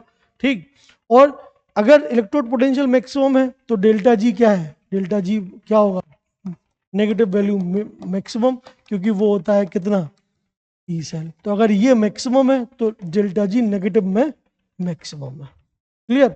तो बहुत ही क्लियरली आप देख सकते हैं आंसर आएगा बी ऑप्शन। ठीक है, नो डाउट थोड़ा अच्छा सवाल है, थोड़ा आपको कंसेप्ट लगाने पड़ेंगे, क्योंकि सेल अच्छा कब बनता है? जब एनोड का रिडक्शन पोटेंशियल मिनिमम हो और कैथोड का रिडक्शन पोटेंशियल क्या हो? मैक्सिमम हो। ठीक है, बस ये कंसेप्ट आप लगाइए, आपको सबसे बढ़िया सेल मिलेगा जिसका डेल्टा जी सबसे ज़्यादा नेगेटिव होगा। ठीक है, और बड़े आराम से आप इसे सॉल्व कर सकते हैं। चलिए नेक्स्ट क्वेश्चन की तरफ बढ़ते हैं। अगेन इस सवाल को मैं मॉडरेट ही मानूंगा। मॉडरेट इन द सेंस आप थोड़ा टफ, मतलब मॉडरेट इन द सेंस की कंसेप्ट जो है वो बहुत ही आसान है, बस थोड़ा कैलकुलेशन वगैरह देखना पड़ेगा, एनालिसिस करनी पड़ेगी। चलिए नेक्स्ट क्वेश्चन की तरफ बढ़ते हैं। A compound X consume 2 moles of hydrogen and when X is heated with H+ and K1O4 it gives these compounds. ठीक है, H+ K1O4 क्या है? आप सब जानते हैं वो क्या है? स्ट्रॉन्ग ऑक्सीडाइजिंग एजेंट है। ठीक, और ये बात पक्की है कि कंपाउंड ने अगर 2 मोल हाइड्रोजन का लिया है, मतलब उसका डिग्री ऑफ अनसेचुरेशन या उसके अंदर जो पाई बॉन्ड्स हैं वो कितने हैं? वो 2 हैं। ठीक, बस अब आप इनके बेसिस पे आंसर निकाल दीजिए, मतलब आप 2 जगह पे पाई बॉन्ड चाहिए आपको। ये अगर आप देखेंगे तो बताइए क्या कंपाउंड का स्ट्रक्चर बन सकता है? एक कंपाउंड है ये, डबल बॉन्ड यहाँ पे आया। दूसरा क्या हो सकता है? ये जिसमें ये C यहाँ पे डबल बॉन्ड वाला मैंने जोड़ दिया, नीचे एक CH3 जोड़ दिया और यहाँ पे CH2 ले लिया और CH2 ले लिया, और ये जो COH है इसमें आपको क्या जोड़ना पड़ेगा? Double bond C and CH3। आप क्लियरली देख सकते हैं कंपाउंड था ये। क्लियरली इस कंपाउंड में 2 पाई बॉन्ड है, दैट मीन्स ये 2 मोल हाइड्रोजन को मतलब लेगा, और जब मैंने इसको ऑक्सीडाइज कर दिया तो एक कंपाउंड बनेगा ये CH3 COCH3, ये वाले पार्ट से, इस वाले पार्ट से बनेगा ये, और इस बीच वाले पार्ट से बनेगा ये। क्लियरली पूरी तरह से क्लियर आपके पास पिक्चर आ चुकी है। दैट मीन्स वो हाइड्रोकार्बन जो था अनसैचुरेटेड हाइड्रोकार्बन वो ये था, और इसके स्ट्रॉन्ग ऑक्सीडेशन में हमें ये 3 प्रोडक्ट देखने को मिलते हैं। ठीक है, तो बहुत ही क्लियरली आपको तुरंत एक स्ट्रक्चर मिल गया है। आपको क्या बताना है? उस स्ट्रक्चर में नंबर ऑफ सिग्मा बॉन्ड, तो सारे सिग्मा बॉन्ड काउंट कर लीजिए। इसमें 3 सिग्मा बॉन्ड है, इसमें 3 है, 6 हो गए, 7 8 9, इसमें एक 10 एक 11, इसमें 2 हैं तो 13 14 15 16 17, एक इसमें H होगा 18 19, एक और H होगा 20, उसके बाद 21 24, और इसी CH3 के और रह गए टोटल। देखिए जरा, तो जब आप काउंट करेंगे ये सारे मिला के, तो आई थिंक मैंने पहले कैलकुलेट कर रखा है, आंसर आता है 27। तो आप काउंट कर लीजिए, आंसर 27 के लगभग आ जाएगा सिग्मा बॉन्ड का टोटल सम। ठीक है, ओके, सो वेरी सिंपल, बस थोड़ा कैलकुलेशन है, थोड़ा आपको थोड़ा सा समय देना पड़ेगा, थोड़ी मजदूरी करनी पड़ेगी। ठीक है, लेकिन आंसर बिल्कुल आएगा, क्योंकि इसमें और कोई दो राय नहीं है। बहुत ही सिंपल सा कंसेप्ट है कि स्ट्रॉन्ग एसिड का कंसेप्ट क्या होता है? डबल बॉन्ड को वो काटिए, डबल बॉन्डो लगा दीजिए, करस्पॉन्डिंग डबल बॉन्डो आपको मिल जाएगी। ठीक है, क्लियर? चलिए, तो 15 भी हो गया, आगे बढ़ते हैं 16 में। When a non volatile solute A is added to a volatile solvent, तो सॉल्वेंट मेरे पास वोलेटाइल है, सॉल्वेंट को मान ले, सॉल्यूट है आपके पास ए, तो ए है आपके पास क्या? सॉल्यूट, और सॉल्वेंट को मान लेते हैं बी, तो बी आपका क्या है? सॉल्वेंट है। सॉल्यूट का तो जो P0 ए है वो क्या है? 0, क्योंकि वो नॉन वोलेटाइल है। ठीक, सॉल्वेंट का मुझे मान लिया P0 भी है। ठीक है, कुछ ना कुछ तो उसका होगा आइडियल सॉल्वेंट का वेपर प्रेशर। तो क्या बोल रहे हैं कि वेपर प्रेशर में डिक्रीमेंट हो रहा है जब मैं सॉल्यूट के मोल फ्रैक्शन कर देता हूँ 0.2। तो ये तो आप जानते हैं relative lowering in vapour pressure. तो अगर मैं relative lowering in vapour pressure का इस्तेमाल करूं तो क्लियरली ये कॉलिगेटिव प्रॉपर्टी आप जानते हैं, delta P by P not is equal to क्या होता है, मोल फ्रैक्शन ऑफ सॉल्यूट, है कि नहीं, बोलिए। तो मोल फ्रैक्शन ऑफ सॉल्यूट आपको गिवन है कितने, 0.2, तो आप इसे यहाँ पे यूज कर लीजिए 0.2, ठीक है। पी नॉट किसका होगा, पी नॉट बी का होगा, और डेल्टा पी क्या है, डिक्रीमेंट, डिक्रीमेंट कितने का है, 10 का है, तो थोड़ा ढंग से लिख लेते हैं उसी को, तो यह आ जाएगा 10 divide by P not is equal to 0.2, that means P not की वैल्यू आ जाएगी 10 डिवाइड बाई 0.2, इसको 102 मतलब 50, दैट मीन्स मुझे एक आइडिया तो लग गया है कि पी नॉट की वैल्यू है 50, पहला इक्वेशन, ठीक है। अब वो क्या बोल रहे हैं कि इसी सेम सॉल्यूशन में if a second solute is added to the same solution and the vapour pressure decreases by 20 mm of Hg, then calculate the mole fraction। अरे तो सेम है भाई, सेम फॉर्मूला लगेगा आपको। अब क्या गिवन है, डेल्टा पी गिवन है, तो अब सेकंड केस में फॉर सॉल्यूशन बी, जब मैं बी को सॉल्यूट मानता हूं, ठीक है, तब क्या है भाई, तब delta P by P not जो है, अगेन आपको क्या लिखना पड़ेगा, एक्स ऑफ बी, अब सॉल्यूट बी है आपके पास, ठीक है। बताइए कितना डिक्रीमेंट आया, 20 का। बताइए पी नॉट की वैल्यू कितनी थी, 50, और बताइए एक्स बी कितना है, वो हमें निकालना है, बोलो है नहीं, ठीक। तो एक्स बी की वैल्यू कितनी आ जाएगी बताइए, तो एक्स बी की वैल्यू आ जाएगी आपके पास 5 डिवाइड बाई, एक्स बी आ जाएगा 2 डिवाइड बाई 5, 2 डिवाइड बाई 5 कितना होता है, 0.4, ठीक। सो आंसर आ जाएगा आपका 0.4, ठीक है, क्लियर, ठीक। लेकिन जैसे ही क्या कहते हैं आप इसको इसको देखेंगे, आपका आंसर 0.4 आ गया, यहाँ पे हो गया है मतलब एक ब्लंडर, क्यों, क्योंकि अब इंपॉर्टेंट चीज ये थी कि आपको ये देखना था कि सेकंड सॉल्यूशन जो है वो शुरुआत वाले सॉल्यूशन में डाला गया है या उसी सॉल्यूशन में डाला गया है, यहाँ पे ब्लंडर होता है, और देखिए -1 मिल जाता है आपको। तो बिल्कुल सोच समझ के काम करना चाहिए, सवाल को ढंग से पढ़िए तभी आगे बढ़िए, समझ में आई बात। तो सवाल को जब आप ढंग से पढ़ के आगे बढ़ेंगे तब चीजें एकदम क्रिस्टल क्लियर होंगी, ठीक है, क्लियर है बात, ठीक। चलिए अगले अगले में बढ़ते हैं। अगला जो पॉइंट है आपके पास वो है ए HNO3 से रिएक्ट करके बना रहा है PbNO3, और उसके बाद H2SO4 से रिएक्ट करके बना रहा है PbSO4, and finally ammonium acetate acetic acid K2CrO4 के साथ C बन रहा है, बस। तो अब सिंपल सी बात है कि ये सब के सब Pb वाले कंपाउंड के हैं और Pb वाले कंपाउंड्स की रिएक्शंस हैं, ठीक है। अब आप बताइए कि Pb वाले कंपाउंड्स में पहले वाले पार्ट में कौन सा ऑप्शन हो सकता है, ठीक है। अगर आप ऑप्शन को एलिमिनेट करने की कोशिश करें तो क्लियरली मैं PbSO4 को तो एलिमिनेट कर सकता हूं, क्यों, क्योंकि मुझे वो H2SO4 के साथ मिलेगा, मतलब बी ऑप्शन PbSO4 होना चाहिए, ठीक है। अब क्लियरली दोनों ऑप्शन में PbCl2 ही है, दैट मीन्स ए पार्ट तो क्लियर है कि ए पार्ट क्या है, PbCl2।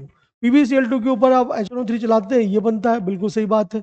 और फिर जब इसके ऊपर आप H2SO4 चलाते हैं तो क्या बनता है, PbSO4। तो भैया भाई साफ साफ पता चल रहा है कि ऑप्शन बी है। अगेन मैंने ऑप्शन इलिमिनेट कर दिया और हमारा आंसर आ गया, क्लियर, ठीक। तो बड़े आराम से क्या कहते हैं आप इस आंसर को निकाल सकते हैं, ओके, ठीक है। चलिए, सो नॉर्मल एनालिसिस से आप थोड़ा सा दिमाग लगाएंगे, थोड़ी चीज़ों को समझेंगे कि सल्फेट तो बनना चाहिए बी में, और क्या कहते हैं सी में बनना चाहिए CrO4 वाला, तो लास्ट में CrSO4 होना चाहिए, बीच में SO4 होना चाहिए, वो और किसी में है नहीं, वो इसी में है, तो आंसर तो बी ही होगा, ठीक है। चलिए नेक्स्ट सवाल पे चलते हैं। नेक्स्ट क्वेश्चन है आपके पास कि 0.01 मोल है किसी ऑर्गेनिक कंपाउंड का जो कि एक हाइड्रोकार्बन है, मतलब CXHY है, और इसका कितना मोल है, 0.01 मोल है, ठीक है। और बोल रहे हैं कि जब ये कंप्लीट कंबशन कराते हैं हम इसका ऑक्सीजन की प्रेजेंस में, तो इससे CO2 बनता है कितना, 1.76 ग्राम, और इससे H2O बनता है कितना, 0.9 ग्राम। आपको बताना है कि उसका फॉर्मूला क्या है, दैट मीन्स एक्स और वाई की वैल्यू क्या है, ठीक है। तो बहुत ही आसानी से आप कर सकते हैं, ये मोल्स में गिवन है, पहले तो आप बैलेंस कर लीजिए इक्वेशन। तो अगर ये हाइड्रोकार्बन है तो इसका फॉर्मूला मैंने मान लिया CXHY, तो अगर मैं बैलेंस्ड केमिकल इक्वेशन लिखूं तो मैं लिख सकता हूँ CXHY, एंड मेरे पास अगर ऑक्सीजन एक्सेस में है, कंप्लीट ऑक्सीडेशन हो रहा है, तो X कार्बन से कितने मोल CO2 बनेगा, X मोल CO2 बनेगा, और Y हाइड्रोजन से कितने मोल H2O बनेगा, Y/2 मोल H2O बनेगा। ठीक है, ये एक बैलेंस्ड केमिकल इक्वेशन हो गई। ऑक्सीजन को एक्सेस में मान रखा है तो उसके बारे में सोचना छोड़ दीजिए, लिमिटिंग रिएक्टेंट यही है। ठीक है, क्लियर। अब 0.01 मोल लिए हैं आपने। ठीक है, एक मोल से बनता है कितना मोल? अगर मैं मोल कंसेप्ट लगाऊं तो एक मोल से जब मैं CXHY एक मोल लेता हूं तो X mole CO2 and Y/2 mole H2O बनता है। मैंने कितना मोल लिया है? मैंने मोल लिया है 0.01, तो कितना बनना चाहिए? 0.01 into x and 0.01 into Y/2। That means जो मोल्स हैं CO2 के और H2O के वो हमें पता चल गया X और Y की टर्म्स में। ठीक, तो बस इनको आप सीधा लिख दीजिए। दैट मीन्स कितने? 0.01 into x moles of CO2 कितने ग्राम के बराबर है? 1.76 ग्राम के बराबर है। बताइए, मोल्स में कन्वर्ट कर लीजिए 1.74 को, तो आप क्लियरली लिख सकते हैं 0.01 into X is equal to 1.76 divide by molecular mass of 44 CO2 44। That means X की वैल्यू क्या निकल के आ जाएगी? 1.76 डिवाइड बाई 0.44। क्लियरली ये 4 बार कट जाएगा, मतलब एक्स की वैल्यू है 4, तो एक्स की वैल्यू क्या निकल के आ गई? 4। सेम काम करिए हाइड्रोजन के लिए, तो हाइड्रोजन के मोल कितने हैं? 0.01 Y/2। और हाइड्रोजन कितने ग्राम बना? 0.9। हाइड्रोजन का H2O कितने ग्राम बना? 0.9। उसका मोल्स कितना है? 0.9 डिवाइड बाई 18। सॉल्व कर लीजिए y के लिए, आपको y की वैल्यू मिल जाएगी, आंसर आएगा C4H10। ठीक है, तो इसका आंसर आ जाएगा बी ऑप्शन। थोड़ा सा कैलकुलेशन है नो डाउट, बट अगर आप थोड़ा पेशेंस रखेंगे तो आराम से सॉल्व होगा। ठीक, शुरुआत में अगर आप ये इक्वेशन नहीं लिखेंगे, ऑक्सीजन बैलेंस करते रहेंगे, समय ज़्यादा लग जाएगा। समझ में आना चाहिए कि ऑक्सीजन तो लार्ज एक्सेस में है, क्योंकि ये क्या है? कंप्लीट कंबस्शन है। ठीक है, और ऑफ कोर्स एक मोल CXHY से x मोल CO2 और एक मोल CXHY से Y/2 मोल H2O बन रहा है। एक बार हमने x से आंसर निकाल लिया x का, और दूसरे वाले से निकाल लिया आंसर y का। ठीक, x की वैल्यू मिली 4, y की वैल्यू मिलेगी 10। आप सॉल्व कर लीजिए, आंसर आ जाएगा। ठीक है, सो आई होप कि ये सवाल तो एकदम आसान है, बस मोल कंसेप्ट के बेसिक फंडामेंटल रूल पता होने चाहिए। चलिए आगे बढ़ते हैं अगले सवाल की तरफ। नेक्स्ट क्वेश्चन तो एकदम सिंपल ऑर्गेनिक केमिस्ट्री का सवाल है, देखते हैं क्या पूछा गया है। Number of sp3 oxide carbon पूछे गए हैं, वो भी किसमें? सी में। चलिए सी बना के देखते हैं।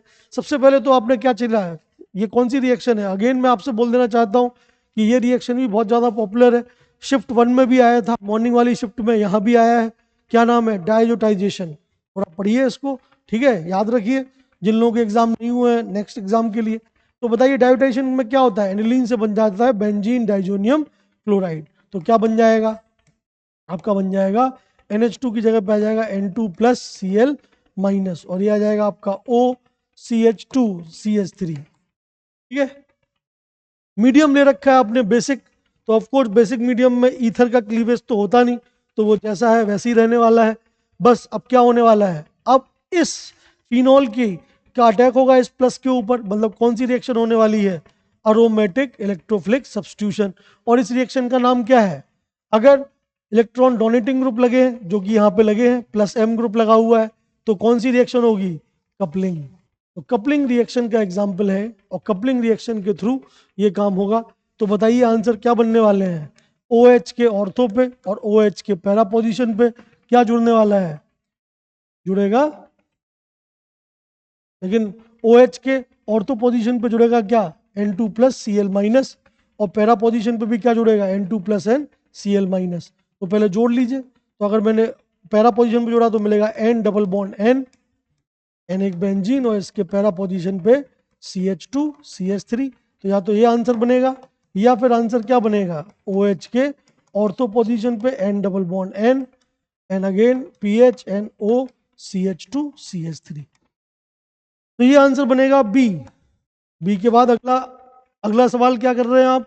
O माइनस NaOH चला रहे हैं, और NaOH बेस है, बेस का काम क्या है? प्रोटॉन को निकाल लेना, मतलब यहाँ बन जाएगा माइनस, और उसके बाद आपने चला दिया है क्या?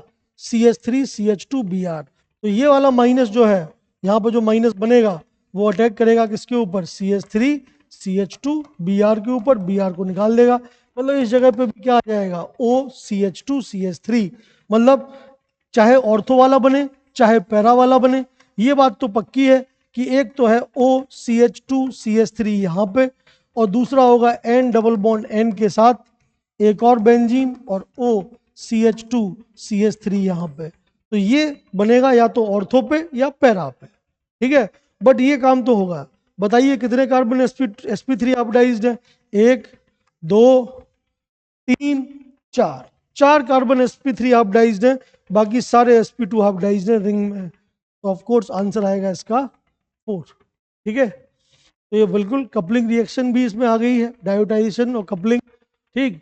अगर बेंजीन के ऊपर इलेक्ट्रॉन विड्रॉइंग ग्रुप लगे होते या कोई इलेक्ट्रॉन डोनेटिंग ग्रुप नहीं लगा होता, तब यही रिएक्शन किस में क्या होता, नाइट्रोजन निकल जाता। तब ये रिएक्शन होती है कौन सी?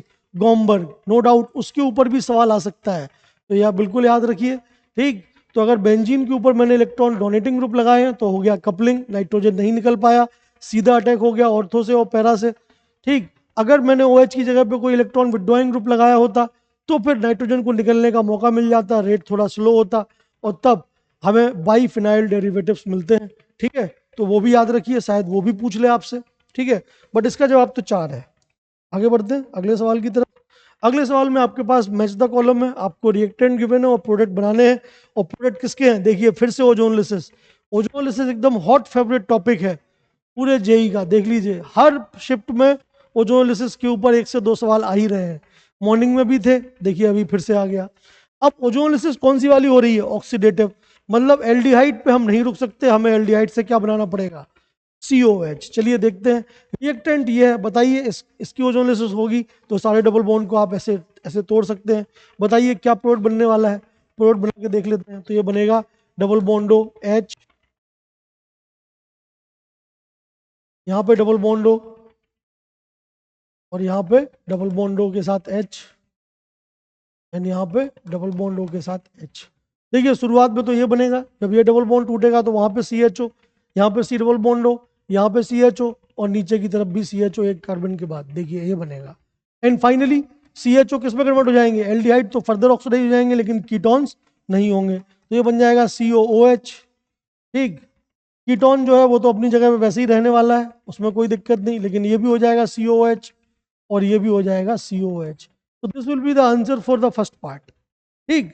अब बताइए ये कौन सा वाला जवाब है? इस वाले को कंपेयर करिए, COH, C double बॉन्डो, COH, COH। First का तो आंसर ए ही है, सही है एकदम, देख लीजिए, ठीक है। A का 1 कितने में आ रहा है? A का 1 इसमें आ रहा है, A का 1 इसमें आ रहा है, A का 1 इसमें आ रहा है, इसमें नहीं आ रहा, तो A ऑप्शन तो गलत हो गया, ठीक। चलिए कोई और भी करके देख लेते हैं, जैसे D वाला करके देखते हैं क्योंकि वो सबसे आसान है, एक बार ही काटना पड़ेगा। तो बताइए क्या बन जाएगा? Double bond avoid and double bond लो। तो D वाले का आंसर 4 है। बताइए D वाले का आंसर और कहाँ 4 है? देखिए यहाँ तो थर्ड है, काम का नहीं, यहाँ भी थर्ड है, काम का नहीं, यहाँ पे है भाई साहब 4। तो बिल्कुल ये बात तो सही है। तो A का 1, B का 2, C का 3 एंड D का 4। तो B ऑप्शन आपका करेक्ट आंसर हो गया, ठीक है, ओके। अगेन मैं आपको बोल देना चाहता हूं, वैसे तो आपको पता होगा ही, बट शॉर्ट ट्रिक लगाइए। स्ट्रॉन्ग ऑक्सीडेशन ऑफ एल्कीन की शॉर्ट ट्रिक एकदम सिंपल है। सबसे पहले स्टेप पे हम क्या करते हैं? जो भी डबल बॉन्ड होता है उसको काट देते हैं, और स्टेप 1 में क्या करते हैं? C डबल बॉन्ड O लगा देते हैं, ठीक है। तो ये मेरी टेक्निक है, काटो। तो पहले काट के फिर ऑक्सीजन लगा दिया। अगर इनमें से कोई, अगर ऑक्सीडेटिव ओजोनलिसिस हो रही है तो इनमें से जो भी एल्डिहाइड है, एल्डिहाइड को तो आपको आगे बढ़ाना है, तो एल्डिहाइड से बना दीजिए क्या? Corresponding carboxylic acid. अगर कीटोन है तो फिर वहीं पर रुक जाइए क्योंकि उसका फर्दर ऑक्सीडेशन नहीं हो सकता, ठीक। और अगर वो कार्बोक्सिलिक एसिड HCOH है तो CO2 + H2, ठीक। बड़े आराम से आपके आंसर्स आएंगे, ठीक है। तो एकदम सॉल्यूशन टेक्निक लगाइए, मैंने आपको क्लासरूम में इससे भी टफ सवाल सॉल्व करा के रखे हैं। Practice is the key to success. Practice करिए, बिल्कुल रिजल्ट आएगा, आंसर आएंगे, ठीक है। चलिए अगले सवाल की तरफ बढ़ते हैं। नेक्स्ट क्वेश्चन, अच्छा क्वेश्चन है ही नहीं, चलिए। तो फाइनली यहाँ पे हमने 23 जनवरी का फेज 2, मतलब आप बोल सकते हैं फेज 2 नहीं, मतलब इवनिंग शिफ्ट का जो पेपर है वो हमने सॉल्व किया। क्लियरली कुछ सवाल हमें थोड़े टफ मिले, टफ इन द सेंस थोड़े लेंदी थे, बट अगर आपने बढ़िया पढ़ाई की है, ढंग से पढ़ाई की है और आपका सारे कंसेप्ट क्लियर है, तो ये बात की गारंटी है कि आप ये सारा पेपर बड़े आराम से with in half an hour solve कर सकते थे। तो बिल्कुल मेरी शुभकामनाएं आपके साथ है फॉर द नेक्स्ट एग्जाम्स। आप खूब मेहनत करिए, कोई भी दिक्कत है, कोई भी परेशानी है, you can always contact us and at SPM and ललंस। सो SPM एंड ललंस हमेशा आपके साथ है and take care, signing of.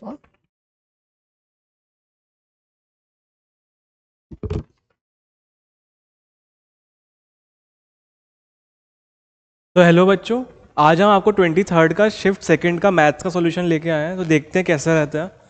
Difficulty level wise तो ये थोड़ा टफ था, बाकी शिफ्ट से थोड़ा टफ था ये। मतलब इसको मैं मॉडरेट मानूंगा। पहले मैंने पेपर्स को इजी टू मॉडरेट बोला था, पर इसको मैं मॉडरेट बोलूंगा। और लेंदी वाइज, लेंदी तो था ही हमारा, इसलिए तो इसमें अगर आपके कम नंबर भी आ रहे हैं तो चिंता की बात नहीं है, क्योंकि नॉर्मलाइजेशन का कंसेप्ट सबको पता है। नॉर्मलाइज होके ये एकदम से हाई लेवल, मतलब आपके नंबर एकदम से बाकी लोगों से आगे पहुंच जाएंगे। और जो अच्छे बच्चे होते हैं उनको टेंशन करने की इसलिए बात नहीं होती, उनको टफ शिट आ जाए तो वो बेटर रहता है, क्योंकि उनके नंबर उतने ही रहते हैं। उनके नंबर जैसे पहले वो 10 करेक्ट करते थे, तो अभी भी वो 10 करेक्ट ही करेंगे। समझ में आया? तो इसीलिए उनका ओवरऑल स्कोर तो उतना ही रहा, बट कठिन शिफ्ट की वजह से उनका नॉर्मलाइज स्कोर ज़्यादा बढ़ गया। तो इसीलिए अगर आप अच्छे बच्चे हो तो आप चिंता की बात बिल्कुल नहीं है। चलिए इसको सॉल्व करते हैं। If the square of the shortest distance between the lines x-2/1 is equal to y-1/2, तो इसमें a1 वेक्टर क्या है? a1 वेक्टर क्या है इसमें मेरा? 2i प्लस j -3 के। और इसमें a2 वेक्टर क्या है? -i -3j -5 के। ये मेरा इसमें a1 और a2 वेक्टर है। b1 और b2 वेक्टर्स क्या है? b1 वेक्टर क्या है मेरा? i प्लस 2j -3 के। और b2 वेक्टर क्या है इसमें मेरा? 2i प्लस 4j -5 के। 2i प्लस 4j -5 के। तो अब मुझे क्या चाहिए? अब मुझे चाहिए कि a1 माइनस a2 वेक्टर का डॉट b1 क्रॉस b2 के यूनिट वेक्टर के साथ का मॉड। तो हमें क्या करना है? a2 माइनस a1 निकालना है, या a1 माइनस a2 निकालना है, उसका डॉट लेना है, मतलब उसका projection around b1 cross b2 के यूनिट वेक्टर के अराउंड लेना है। हमें ये समझ में आया? तो इसमें मेरा a1 माइनस a2 क्या बनेगा? मेरा a1 माइनस a2 क्या बनेगा मेरा? सिंपली बताओ। 3i माइनस 4j प्लस 2 के। a1 माइनस a2 क्या बनेगा? 3i माइनस 4j प्लस 2 के। क्लियर हुआ? और b1 क्रॉस b2 क्या बनेगा मेरा? b1 क्रॉस b2 क्या बनेगा मेरा? जो देखते हैं, i j के 1 2 माइनस 3 2 4 माइनस 5। तो i क्या बनेगा? i into -10 plus 12 2 minus j into -5 plus 6 1 plus k into 4 minus 4 0। तो 2i माइनस j मेरा b1 क्रॉस b2 वेक्टर बना। तो b1 क्रॉस b2 वेक्टर क्या बना मेरा? का इसका unit vector, sorry unit vector क्या बना मेरा? 2i minus 4j 2i minus j sorry divided by √5। ये मेरा इसका यूनिट वेक्टर बना। अब इन दोनों का हमें डॉट लेना है, तो इन दोनों का डॉट क्या होगा मेरा? 6 plus 4 is equal to 10 by √5। तो ये क्या बन गया मेरा? 2√5। और m बाय n कितना है मेरा? m बाय n कितना है? 4 इंटू 5 20। m बाय n क्या है मेरा? 20। तो m प्लस n कितना आया मेरा? 21। ये मेरा आंसर है। क्लियर हुआ? नेक्स्ट देखें, a is equal to aij given a010 001 a413 010। तो इसको क्या हम ये अलग अलग कॉलम के साथ लिखा हुआ है, क्या मैं इसको कंबाइन करके ऐसा लिख सकता हूं?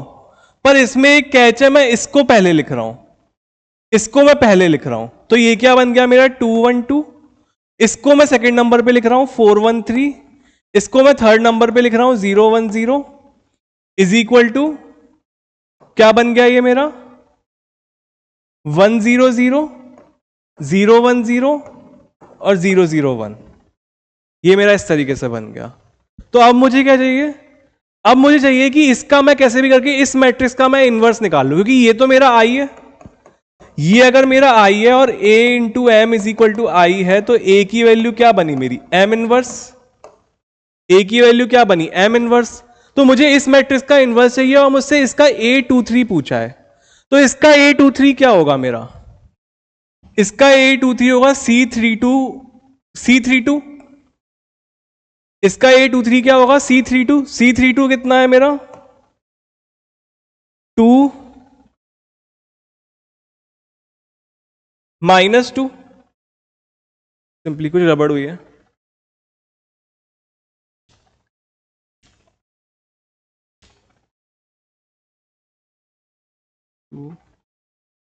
212 413 010, हाँ सही है। तो C32, अच्छा ठीक है, adjoint A bye mod A होता है, adjoint A bye mod A होता है, तो मॉड A निकालना भी बाकी है। तो मॉड A कितना आएगा, इस 1 के अराउंड निकाले हम, अभी तो -2 आया एडजॉइंट A का, और मॉड A कितना आएगा, इस -1 के अराउंड निकाले, कितना आएगा मेरा 6 -8 इज इक्वल टू -2, पर एक इसका माइनस और है +2, तो -2/2 इज इक्वल टू -1, इसका आंसर मेरा A आ गया। क्लियर हुआ ये चीज सभी को। System of equations has no solution, no solution की कंडीशन क्या होती है कि इसका ऑर्डर तो मेरा, मतलब इसकी रैंक तो मेरी पूरी, मतलब कि डिटर्मिनेंट ऑफ AX में मेरा डिटर्मिनेंट ऑफ A तो मेरा नॉन जीरो हो जाए, सॉरी डिटर्मिनेंट ऑफ A तो मेरा 0 हो जाए, और साथ ही साथ क्या है डेल्टा वन क्या है मेरा कि एक रो की एक कॉलम की जगह मैंने दूसरा कॉलम ला दिया उसका, डेल्टा वन क्या हो जाए मेरा नॉन जीरो हो जाए, डेल्टा वन क्या हो जाए मेरा नॉन जीरो हो जाए। हमें क्या निकालना है, सिर्फ लैम्डा निकालना है, तो मतलब कि डेल्टा मेरा 0 के बराबर हो जाए या डिटर्मिनेंट ऑफ A मेरा 0 के बराबर हो जाए, मेरा काम बन जाएगा 1 1 1 125 15 लैम्डा, इसका डिटर्मिनेंट मेरा 0 के बराबर, कितना बना मेरा 1 into 2 lambda -25 -1 into lambda -5 plus 1 into 3 is equal to 0। तो ये कितना बन गया मेरा बताओ, लैम्डा -20 प्लस 3 इक्वल टू 0, तो लैम्डा की वैल्यू 17, लैम्डा की वैल्यू मेरी 17 आई। क्लियर हुआ। नेक्स्ट क्वेश्चन देखें, अभी तक तो इजी आ रहे हैं बट अभी टफ आएंगे, ये टफ आ गया, चलो x³ sin x, ये लेंदी भी है टफ भी है, इसका कुछ नहीं कर सकते, इसमें सॉल्व भी करना पड़ेगा बाय पार्ट्स से। Where c is the constant of integration this g π/2 plus g' π/2 is equal to alpha π³ plus beta π² plus gamma, then alpha plus beta minus gamma, इसकी वैल्यू पूछिए हमसे। तो क्या होगा, पहले हमें g ऑफ x निकालना पड़ेगा, कैसे भी करके मुझे g ऑफ x मिल जाए तो मेरा काम बन जाएगा। तो g ऑफ x कैसे निकलेगा मेरा, सिंपल, इसको इंटीग्रेशन बाय पार्ट्स करना पड़ेगा, कोई शॉर्ट मेथड नहीं है इसका, मैंने बहुत करके देख लिया, इसको इंटीग्रेशन बाय पार्ट्स करना पड़ेगा। तो ये क्या बन जाएगा मेरा बताओ, x³ minus cos x, x³ minus cos x minus of 3x² minus cos x dx। अब इसका हमें निकालना पड़ेगा, ये प्लस में कन्वर्ट हो गया, तो 3x² cos x का कैसे निकलेगा मेरा, dx का बताओ मेरे को। इसका मेरा निकलेगा 3x² sin x minus integration of 6x sine x d x, और मेरा 6x sine x d x कैसे निकलेगा?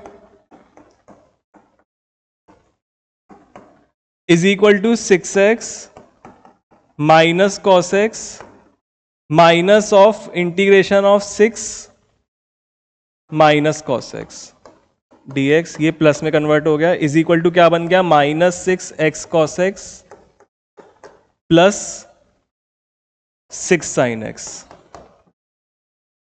इन सबको मैंने कंबाइन करा तो क्या बन गया मेरा, बताओ? Minus x cube cos x plus 3x square sine x plus 6x cos x minus 6 sine x. ये मेरा g ऑफ x बना। कुछ नहीं कर सकते, सॉल्व भी करना पड़ेगा। अब क्या कहते हैं, और g डैश x क्या बनेगा मेरा? g डैश x क्या बनेगा मेरा, बताओ? g डैश x मेरा बनेगा, दोनों साइड डिफरेंशिएट कर दो सिंपली, तो क्या बन जाएगा? x cube sine x. g dash x क्या बनेगा? x क्यूब साइन x, और प्लस c भी बनेगा इसमें। तो g ऑफ 0 क्या है? g ऑफ 0 गिवन नहीं है, g ऑफ 0 0 है मेरा। तो अगर g ऑफ 0 0 है तो ये 0 ये 0 ये 0 ये 0, तो c भी 0, तो c मेरा खत्म, कांस्टेंट। तो ये मेरा इस तरीके से g of pi by 2, g dash pi by 2 कितना होगा? g डैश पाई बाई 2 कितना होगा मेरा? पाई बाई 2 का whole cube. g dash pi by 2 क्या होगा मेरा? पाई बाई 2 का होल क्यूब।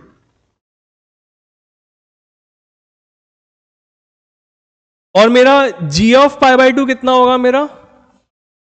माइनस, ये तो 0, ये 3 पाई बाई 2 का होल स्क्वायर, ये भी 0, माइनस 6 इंटू 8 करा तो ये क्या बन गया? 6 pi square minus 8 6 48, minus 48 into 8 करा तो ये क्या बन गया मेरा? 8 g डैश x क्या बन गया मेरा? पाई क्यूब। तो अल्फा की वैल्यू मेरी 1 आई, बीटा की वैल्यू मेरी 6 आई, गामा की वैल्यू मेरी माइनस 48 आई। तो 48 प्लस 6 49 55 इसका आंसर है मेरा। क्लियर हुआ? कुछ नहीं कर सकते, लेंदी इसको करना ही पड़ेगा हमें। If alpha and beta are the roots of, हाँ ये इजी सा क्वेश्चन था। Sum of first 11 terms, sum of 11 terms क्या होता है मेरा? सम ऑफ फर्स्ट 11 टर्म्स है, तो सम ऑफ 11 टर्म्स क्या होगा मेरा? 11/2 2a plus 10d is equal to 88। तो 11 into a plus 5d is equal to 88। तो a प्लस 5d क्या बना मेरा? 8, और d मेरे को 3/2 गिवन है, तो a plus 15/2 is equal to 8। तो a की वैल्यू 1/2, तो a की वैल्यू क्या आई मेरी? 1/2। तो a 1/2 है और d मेरा 3/2 है। a मेरा 1/2 है और d मेरा 3/2 है, तो मेरे को पूरी AP ही मिल गई। अब मुझसे क्या पूछा है? Q और P की वैल्यू। तो इसके दोनों रूट्स क्या हुए? इसके दोनों रूट्स क्या हुए मेरे? a प्लस 9d और a प्लस 10d। तो इसका क्या हुआ मेरा? a कितना हुआ? 1/2 plus 9d plus 27/2 is equal to 28/2 14। ये मेरा अल्फा हुआ, और मेरा बीटा क्या हुआ? a plus 10d is equal to 1/2 plus 30/2 is equal to 13/2। तो 31/2 क्या हुआ मेरा? बीटा हुआ। तो p क्या होगा मेरा? Alpha plus beta. p क्या होगा मेरा? Alpha plus beta is equal to 14 plus 15.5 is equal to 29.5। तो P कितना आया मेरा? 29.5। Q क्या आया मेरा?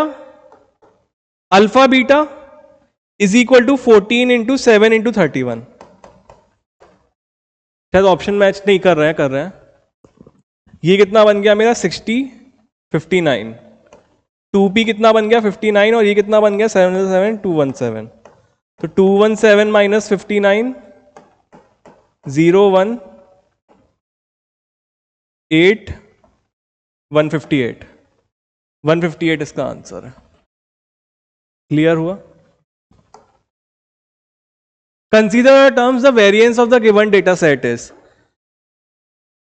ये टर्म मेरी क्या एपी में गिवन है? मेरे को बताओ, अगर ये एपी में गिवन है तो मेरे को पूरी सीरीज ही मिल गई। देखो इनके बीच का डिफरेंस कितना है 13, इनके बीच का भी 13 13 13, ठीक है। तो इसका ए कितना है 8 और इसका डी कितना है मेरा 13। अब मुझसे क्या पूछा है? अब मुझसे इसका वेरिएंस क्या होता है मेरा? वेरिएंस क्या होता है मेरा भला? वेरिएंस होता है मेरा sigma xi square by n minus mean का स्क्वायर। तो इसका मीन कितना आएगा मेरा? इसका मीन कितना आएगा बाय नंबर ऑफ टर्म्स कितनी है 320 is equal to a plus n minus 1d 8 plus n minus 1 into 13। Number of terms कितनी है 312 बाय 13 2 ज़ा 26 4 ज़ा 24 प्लस 1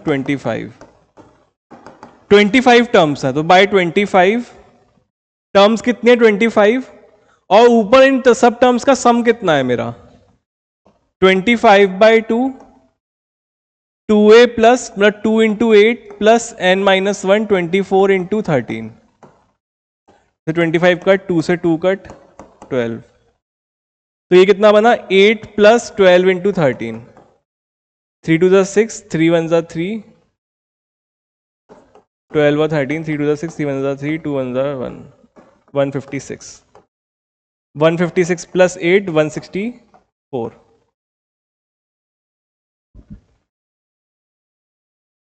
तो 164 इसका मीन है, ठीक है। इसी तरीके से हम इसका सम ऑफ इसकी जनरल टर्म क्या है मेरी 8 प्लस n माइनस 1 इंटू 13। क्या करेंगे 8 प्लस 13n माइनस 13 कितना निकलेगा 13n माइनस 5। तो सिग्मा 13n माइनस 5 का होल स्क्वायर, n की वैल्यू 1 से लेकर 25। अब हम इसको करेंगे सिग्मा क्या करेंगे 13n माइनस 5 का होल स्क्वायर। इससे अब हम वेरिएंस निकालेंगे और जो आंसर आएगा वो निकालेंगे, ठीक है। बहुत लंबा जाएगा, मैं कर नहीं रहा हूं इसको, बस तरीका मालूम चल गया कैसे करना है। Probability of selecting two unit squares randomly from given 4x4 grid having no side two sides common। तो पहले तो इसका फॉर्मूला क्या होगा total minus two sides common. इसका फॉर्मूला क्या होगा मेरा total minus two sides common. इसका फॉर्मूला क्या होगा मेरा total minus two sides common. तो अब टोटल कितना है मेरा 4x4 के 16 स्क्वायर है तो 16c2। 16 में से कोई भी दो स्क्वायर चुन लो तो 16c2 मेरा इसका टोटल हो गया। और टू साइड्स कॉमन वाले कितने हुए मेरे 4 इंटू 3 प्लस 4 इंटू 3। ये देखो ये वाले पेयर कितने हुए 1 2 और ये 3। और ऐसे चार कॉलम है तो 4 इंटू 3, ऐसे ही रो के भी हुए 1 2 और ये 3, ऐसे 3 4 रो है तो 4 रो ये, तो 4 इंटू 3 प्लस 4 इंटू 3। तो ये कितना आ गया मेरा 16c2 minus 24 divided by total. Total कितना आया मेरा 16c2, तो ये कितना आया मेरा 1 माइनस 24 बाय 16 इंटू 15 इंटू 2। तो ये कितना बना मेरा 8 इंटू 3 16 से 4 बाय 5। 4 बाय 5 आंसर है, 4 बाय 5 इसका आंसर है। क्लियर हुआ? The distance of the line from the point 1, 4, 0 along the line x by 1 is equal to y minus 2 by 2 is equal to z plus 3 by 3. तो distance of the line from the point 1, 4, 0 along the line। तो इस वाली line का vector क्या है, मतलब इस वाली पॉइंट का कोई भी जनरल पॉइंट क्या है मेरा 2 प्लस 2 लैम्डा और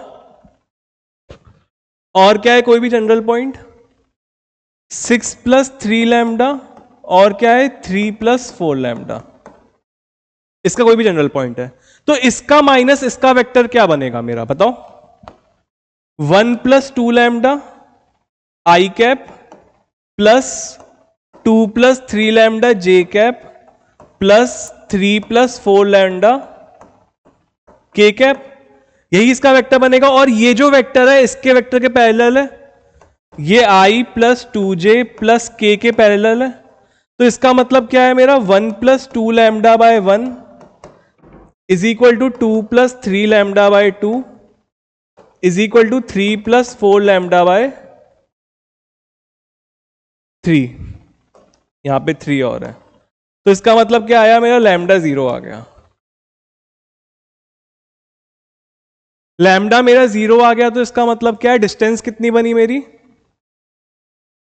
2 माइनस 1 का स्क्वायर 1 का स्क्वायर प्लस 6 माइनस 4 का स्क्वायर 2 का स्क्वायर प्लस 3 माइनस 0 का स्क्वायर 3 का स्क्वायर का अंडर रूट, तो is equal to 1 plus 4 plus 9 root 14। Root 14 इसकी मेरी डिस्टेंस बनी। क्लियर हुआ? If in the expansion of the coefficients of x and x square are 1 और minus 2 respectively, then p square plus q square is equal to, तो x का coefficient कहां से निकलेगा, 1 plus X whole to the power p में और 1 minus X whole to the power q में।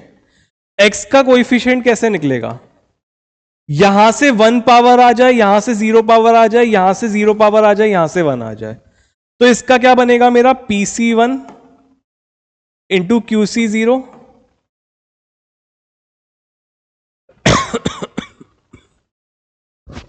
ठीक है, और यहां पे क्या बनेगा मेरा pc0 इंटू qc1।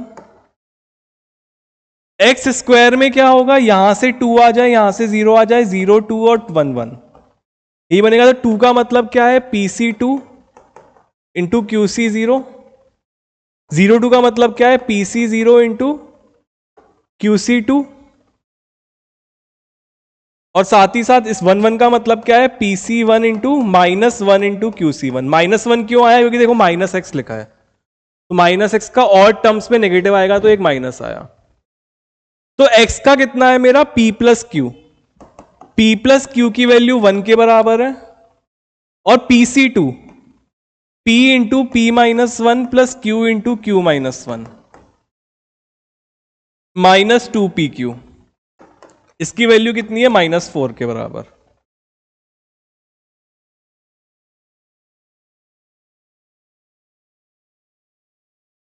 तो इसका मतलब क्या है, p square plus Q square minus 2pq is equal to p plus Q. p plus Q कितना है, 1 माइनस 4 माइनस 3। कुछ गड़बड़ हुई है,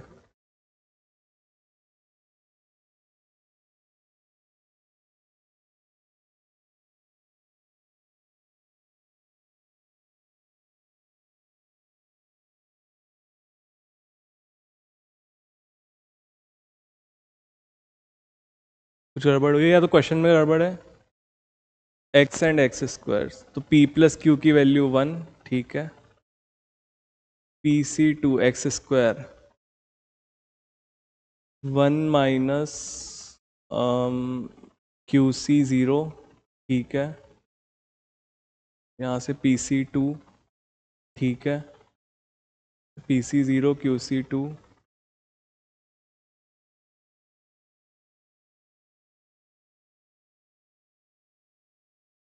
कुछ गड़बड़ है क्वेश्चन में।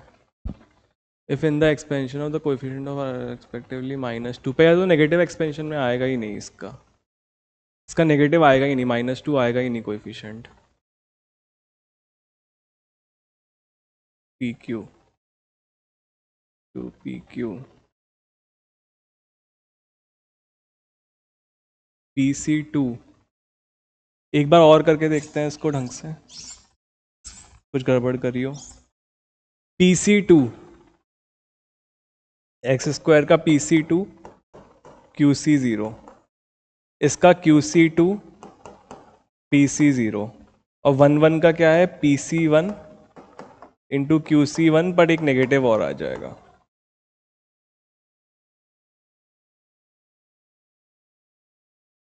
पी स्क्वायर, हाँ कुछ गड़बड़ लग रही है क्वेश्चन में, चलो बाद में देखेंगे इसको, मैं अलग से शॉर्ट डाल दूंगा अगर इसको कुछ गड़बड़ होगी तो। If the length of the chord of the ellipse is equal to what is the what mid point is, question में कुछ लेंथ ऑफ द कॉर्ड पूछी है, मिड पॉइंट गिवन है। लेंथ ऑफ द कॉर्ड पूछी है हमसे, mid point given है, ठीक है। तो मान लो मेरा एलिप्स कैसा है, एक्स स्क्वायर बाय 4, एलिप्स मेरा कुछ ऐसा है और मेरी कॉर्ड कुछ मेरी ऐसी है। मिड पॉइंट गिवन है कॉर्ड का 1,1/2, तो t इक्वल्स टू S1 से मेरा इसका कॉर्ड की इक्वेशन आ जाएगी, क्या आएगी मेरी, X X one by 4 plus Y one by 2 equals to 1, तो क्या बन जाएगा x by 4 plus Y by 4 equals to 1, तो क्या बन जाएगा x plus Y equals to 4। अब मुझसे कॉर्ड के कांटेक्ट पॉइंट्स मिल जाए तो मेरा काम बन जाएगा। तो y की वैल्यू क्या है 4 माइनस एक्स, तो ये क्या बन जाएगा x square by 4 plus 4 minus x का whole square by 4 by 2 equals to 1।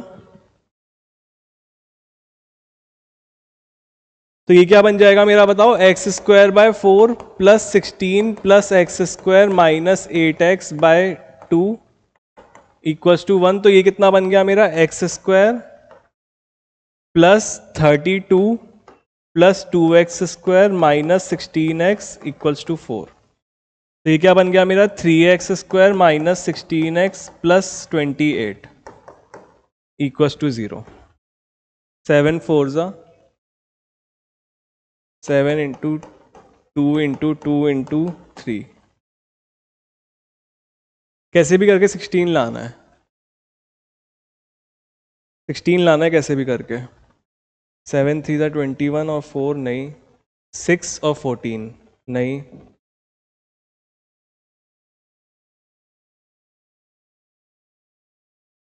21 और 4 कुछ गड़बड़ हुई है या तो फिर बी स्क्वायर निकालें 16 स्क्वायर माइनस 4ac। 16 स्क्वायर कितना 6 6 ज़ा 20 6 ज़ा 36 6 ज़ा 6 96 16 256 256 माइनस 4 इंटू 3 इंटू 28 12 इंटू 28 8 2 ज़ा 16 9 2 ज़ा 4 2 1 ज़ा 2 6 3 336। ये तो डिस्क्रिमिनेंट ही नेगेटिव आ गया। यहां तक तो सही करा है, इतना पक्की बात है, यहां तक तो सही करा है, इतना मैंने खुद से करा था। इसके आगे का देखते हैं, ये जो क्वाड्रेटिक बनी है इसका देखते हैं। x plus Y equals to 4, X plus Y equals to 4, Y की जगह क्या रखा 4 minus x.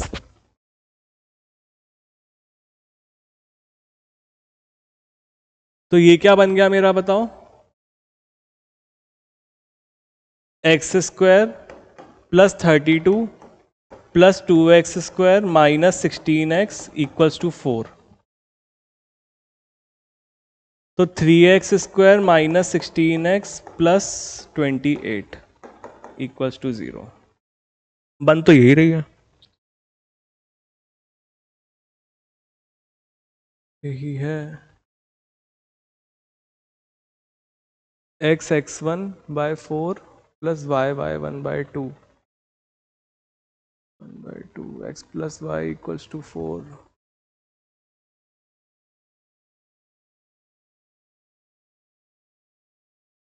Plus 16 minus 8x by 2 into 2 into 2 32x square plus 2x square minus 16x is equal to 4 plus x square. 3x square minus 16x plus 28।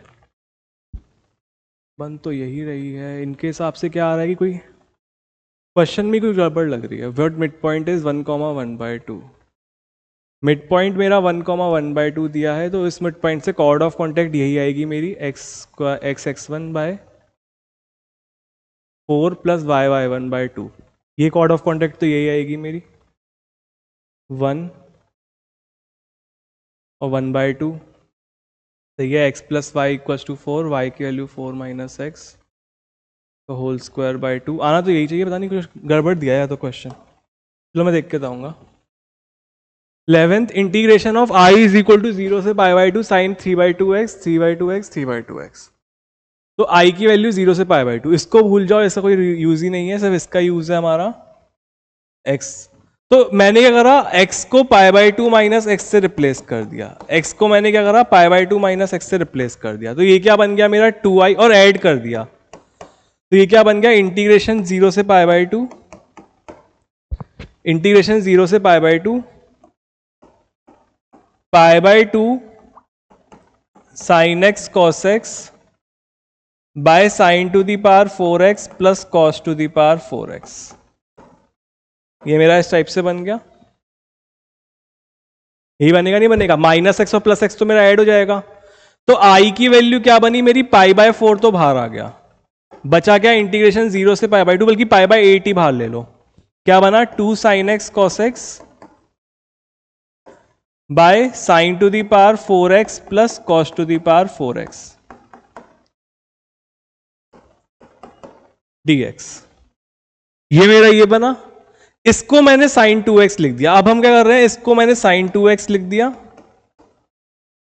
और sin to the power 4x plus cos to the power 4x को क्या लिखा? sin square x plus cos square x का whole square. तो ये क्या बन गया? 1 - 2 sin square x cos square x dx। तो ये क्या बन गया मेरा? Integration of sin 2x divided by 1 minus, क्या कहते हैं इसको? sin square 2x by 2। तो ये क्या बन गया मेरा? बताओ। 2 sin 2x divided bye 2 minus sin square 2x।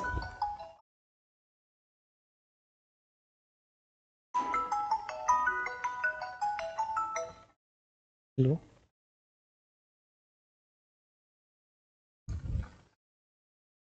तो ये क्या बन गया मेरा? 2 sin 2x divided bye 2 minus sine square 2x का इंटीग्रेशन। इसको मैंने क्या लिख दिया? 2 sin 2x divided by 1 plus, hello मैं क्लास में हूं, मैं करता हूं कॉल। तो ये क्या बन गया? 1 प्लस कॉस स्क्वायर 2x का इंटीग्रेशन। अगर मैं इसको t मानूं तो ये क्या लिखा है? Minus dt by 1 plus T square का इंटीग्रेशन। लिमिट क्या है? 0 से π/2 है, तो cos 2x कैसा जाएगा मेरा? cos 2x जाएगा मेरा 1 से लेकर -1। तो ये क्या बन जाएगा मेरा? -1 से 1 dt by 1 plus T square is equal to tan inverse t, limit -1 से 1 इज इक्वल टू π/2। तो ये मेरा क्या आया? π/8 into π/2 is equal to π²/16। Clear हुआ? When 5 boys and 4 girls to be arranged in a row, then the number of ways arranging no 2 boys are together or all boys sit together। तो इसका क्या होता है कि no 2 boys sit together हो या all boys sit together हो? इसका मतलब क्या होता है मेरा? इसका सिंपली मतलब होता है कि पहले हम केस बना लेते हैं कि no boy और ऑल बॉय। तो नो बॉय का क्या बनेगा कि अल्टरनेटिवली गर्ल्स को बिठा दो ऐसे और उनके बीच में बॉयज को बिठाओ ऐसे। कितना बन जाएगा मेरा? बताओ। 1 2 3 4, तो 5 पोजीशन है। 5C 5 तरीके से बॉयज को बिठाया, 5 फैक्टोरियल तरीके से इनको अरेंज करा और बाकी 4 फैक्टोरियल तरीके से गर्ल्स को अरेंज करा, प्लस सारे बॉयज को एक साथ बिठा दो और गर्ल्स के साथ। तो कितना बन जाएगा? 5 फैक्टोरियल तरीके से इनको अरेंज कर दिया मैंने। कितना बन जाएगा मेरा? 25 इंटू 120, 25 इंटू 120 कितना बनेगा?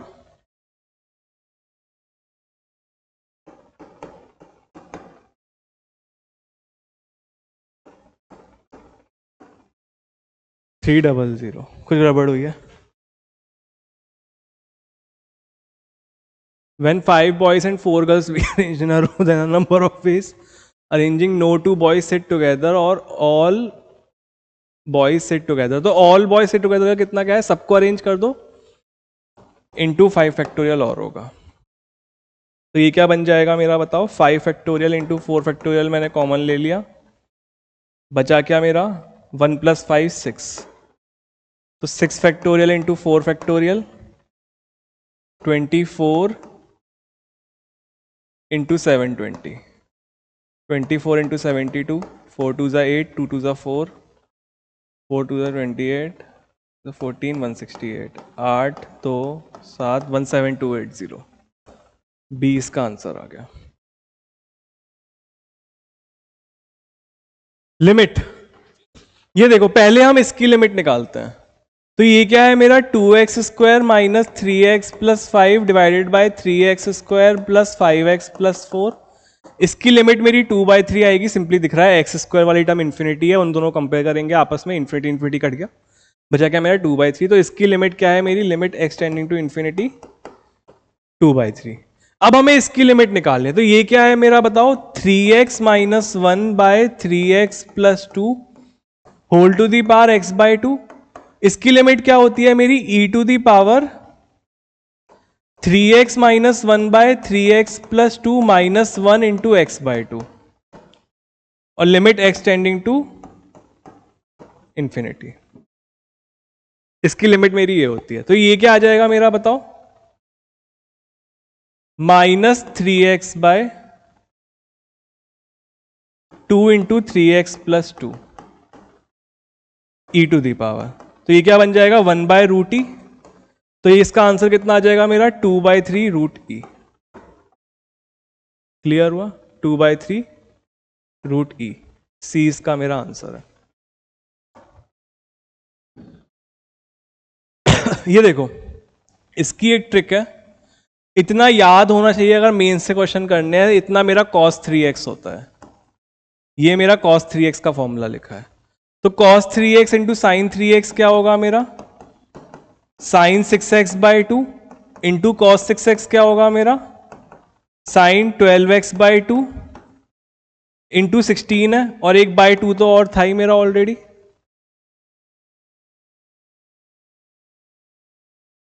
cos 3x का मतलब k इंटू कॉस 3x होती है, k की वैल्यू निकालते हैं, 0 पर ये कितना है, 1/2 1/2 और ये 1, k की वैल्यू 1/4, तो ये कितना बन गया इंटू 4, ये 16 16 कट, तो मेरा सिंपली कितना आया, sign 12x, sign 12x plus 6। इसकी मैक्सिमम वैल्यू कितनी है मेरी 7 और इसकी मिनिमम वैल्यू कितनी है 5, तो 5,7 हुई। तो 5,7 की डिस्टेंस, इसकी डिस्टेंस 3x प्लस 4y से, तो कितनी बनेगी, 3 into 5 plus 4 into 7 plus 12/5 is equal to 15 plus 28 plus 12/5 is equal to 40 plus 15 55/5 is equal to 11। 11 इसका आंसर है मेरा। क्लियर हुआ। Let S be the region consisting of the points x, y such that -1 से 1 and 0 is less than equal to y is less than equal to a plus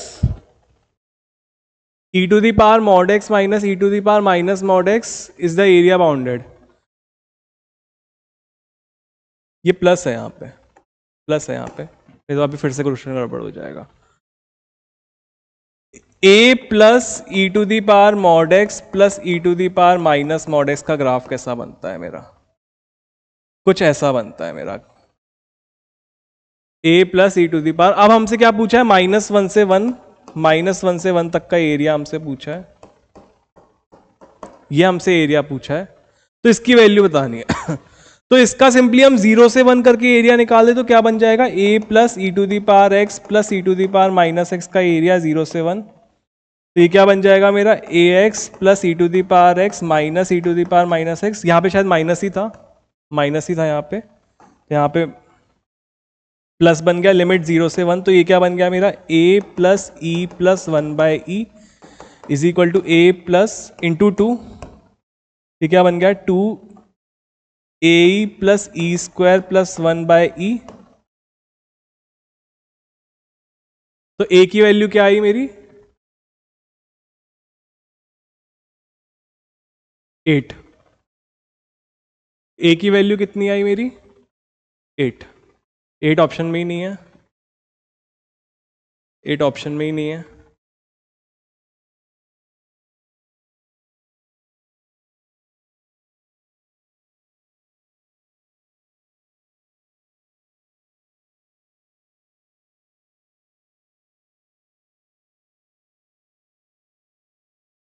तो इतना हमने t equal to s1 से क्या करा, x/4 plus y/4 equal to 1/4 plus 1/8 से क्या निकला मेरा x plus y equal to 3/2। अब इसको मैंने क्या करा, इसको मैंने इलिप्स की इक्वेशन में रख दिया, x square plus y square by 4 by 2 equals to 1। इसको क्या करा मैंने, इसकी इक्वेशन रख दिया। तो ये क्या बन गया, x square plus 3 by 2 minus x का whole square equals to 1 by 2 by 4। इससे मैंने x1 प्लस x2 निकाला, आया 3, और इससे मैंने x1 x2 निकाला, वो भी मेरा कुछ आया। इससे मैंने क्या करा, x1 माइनस x2 निकाला। सिमिलरली मैंने y1 माइनस y2 निकाला और दोनों का होल स्क्वायर करके इंटीग्रेट कर दिया और मेरा आंसर। क्लियर हुआ ये चीज सभी को?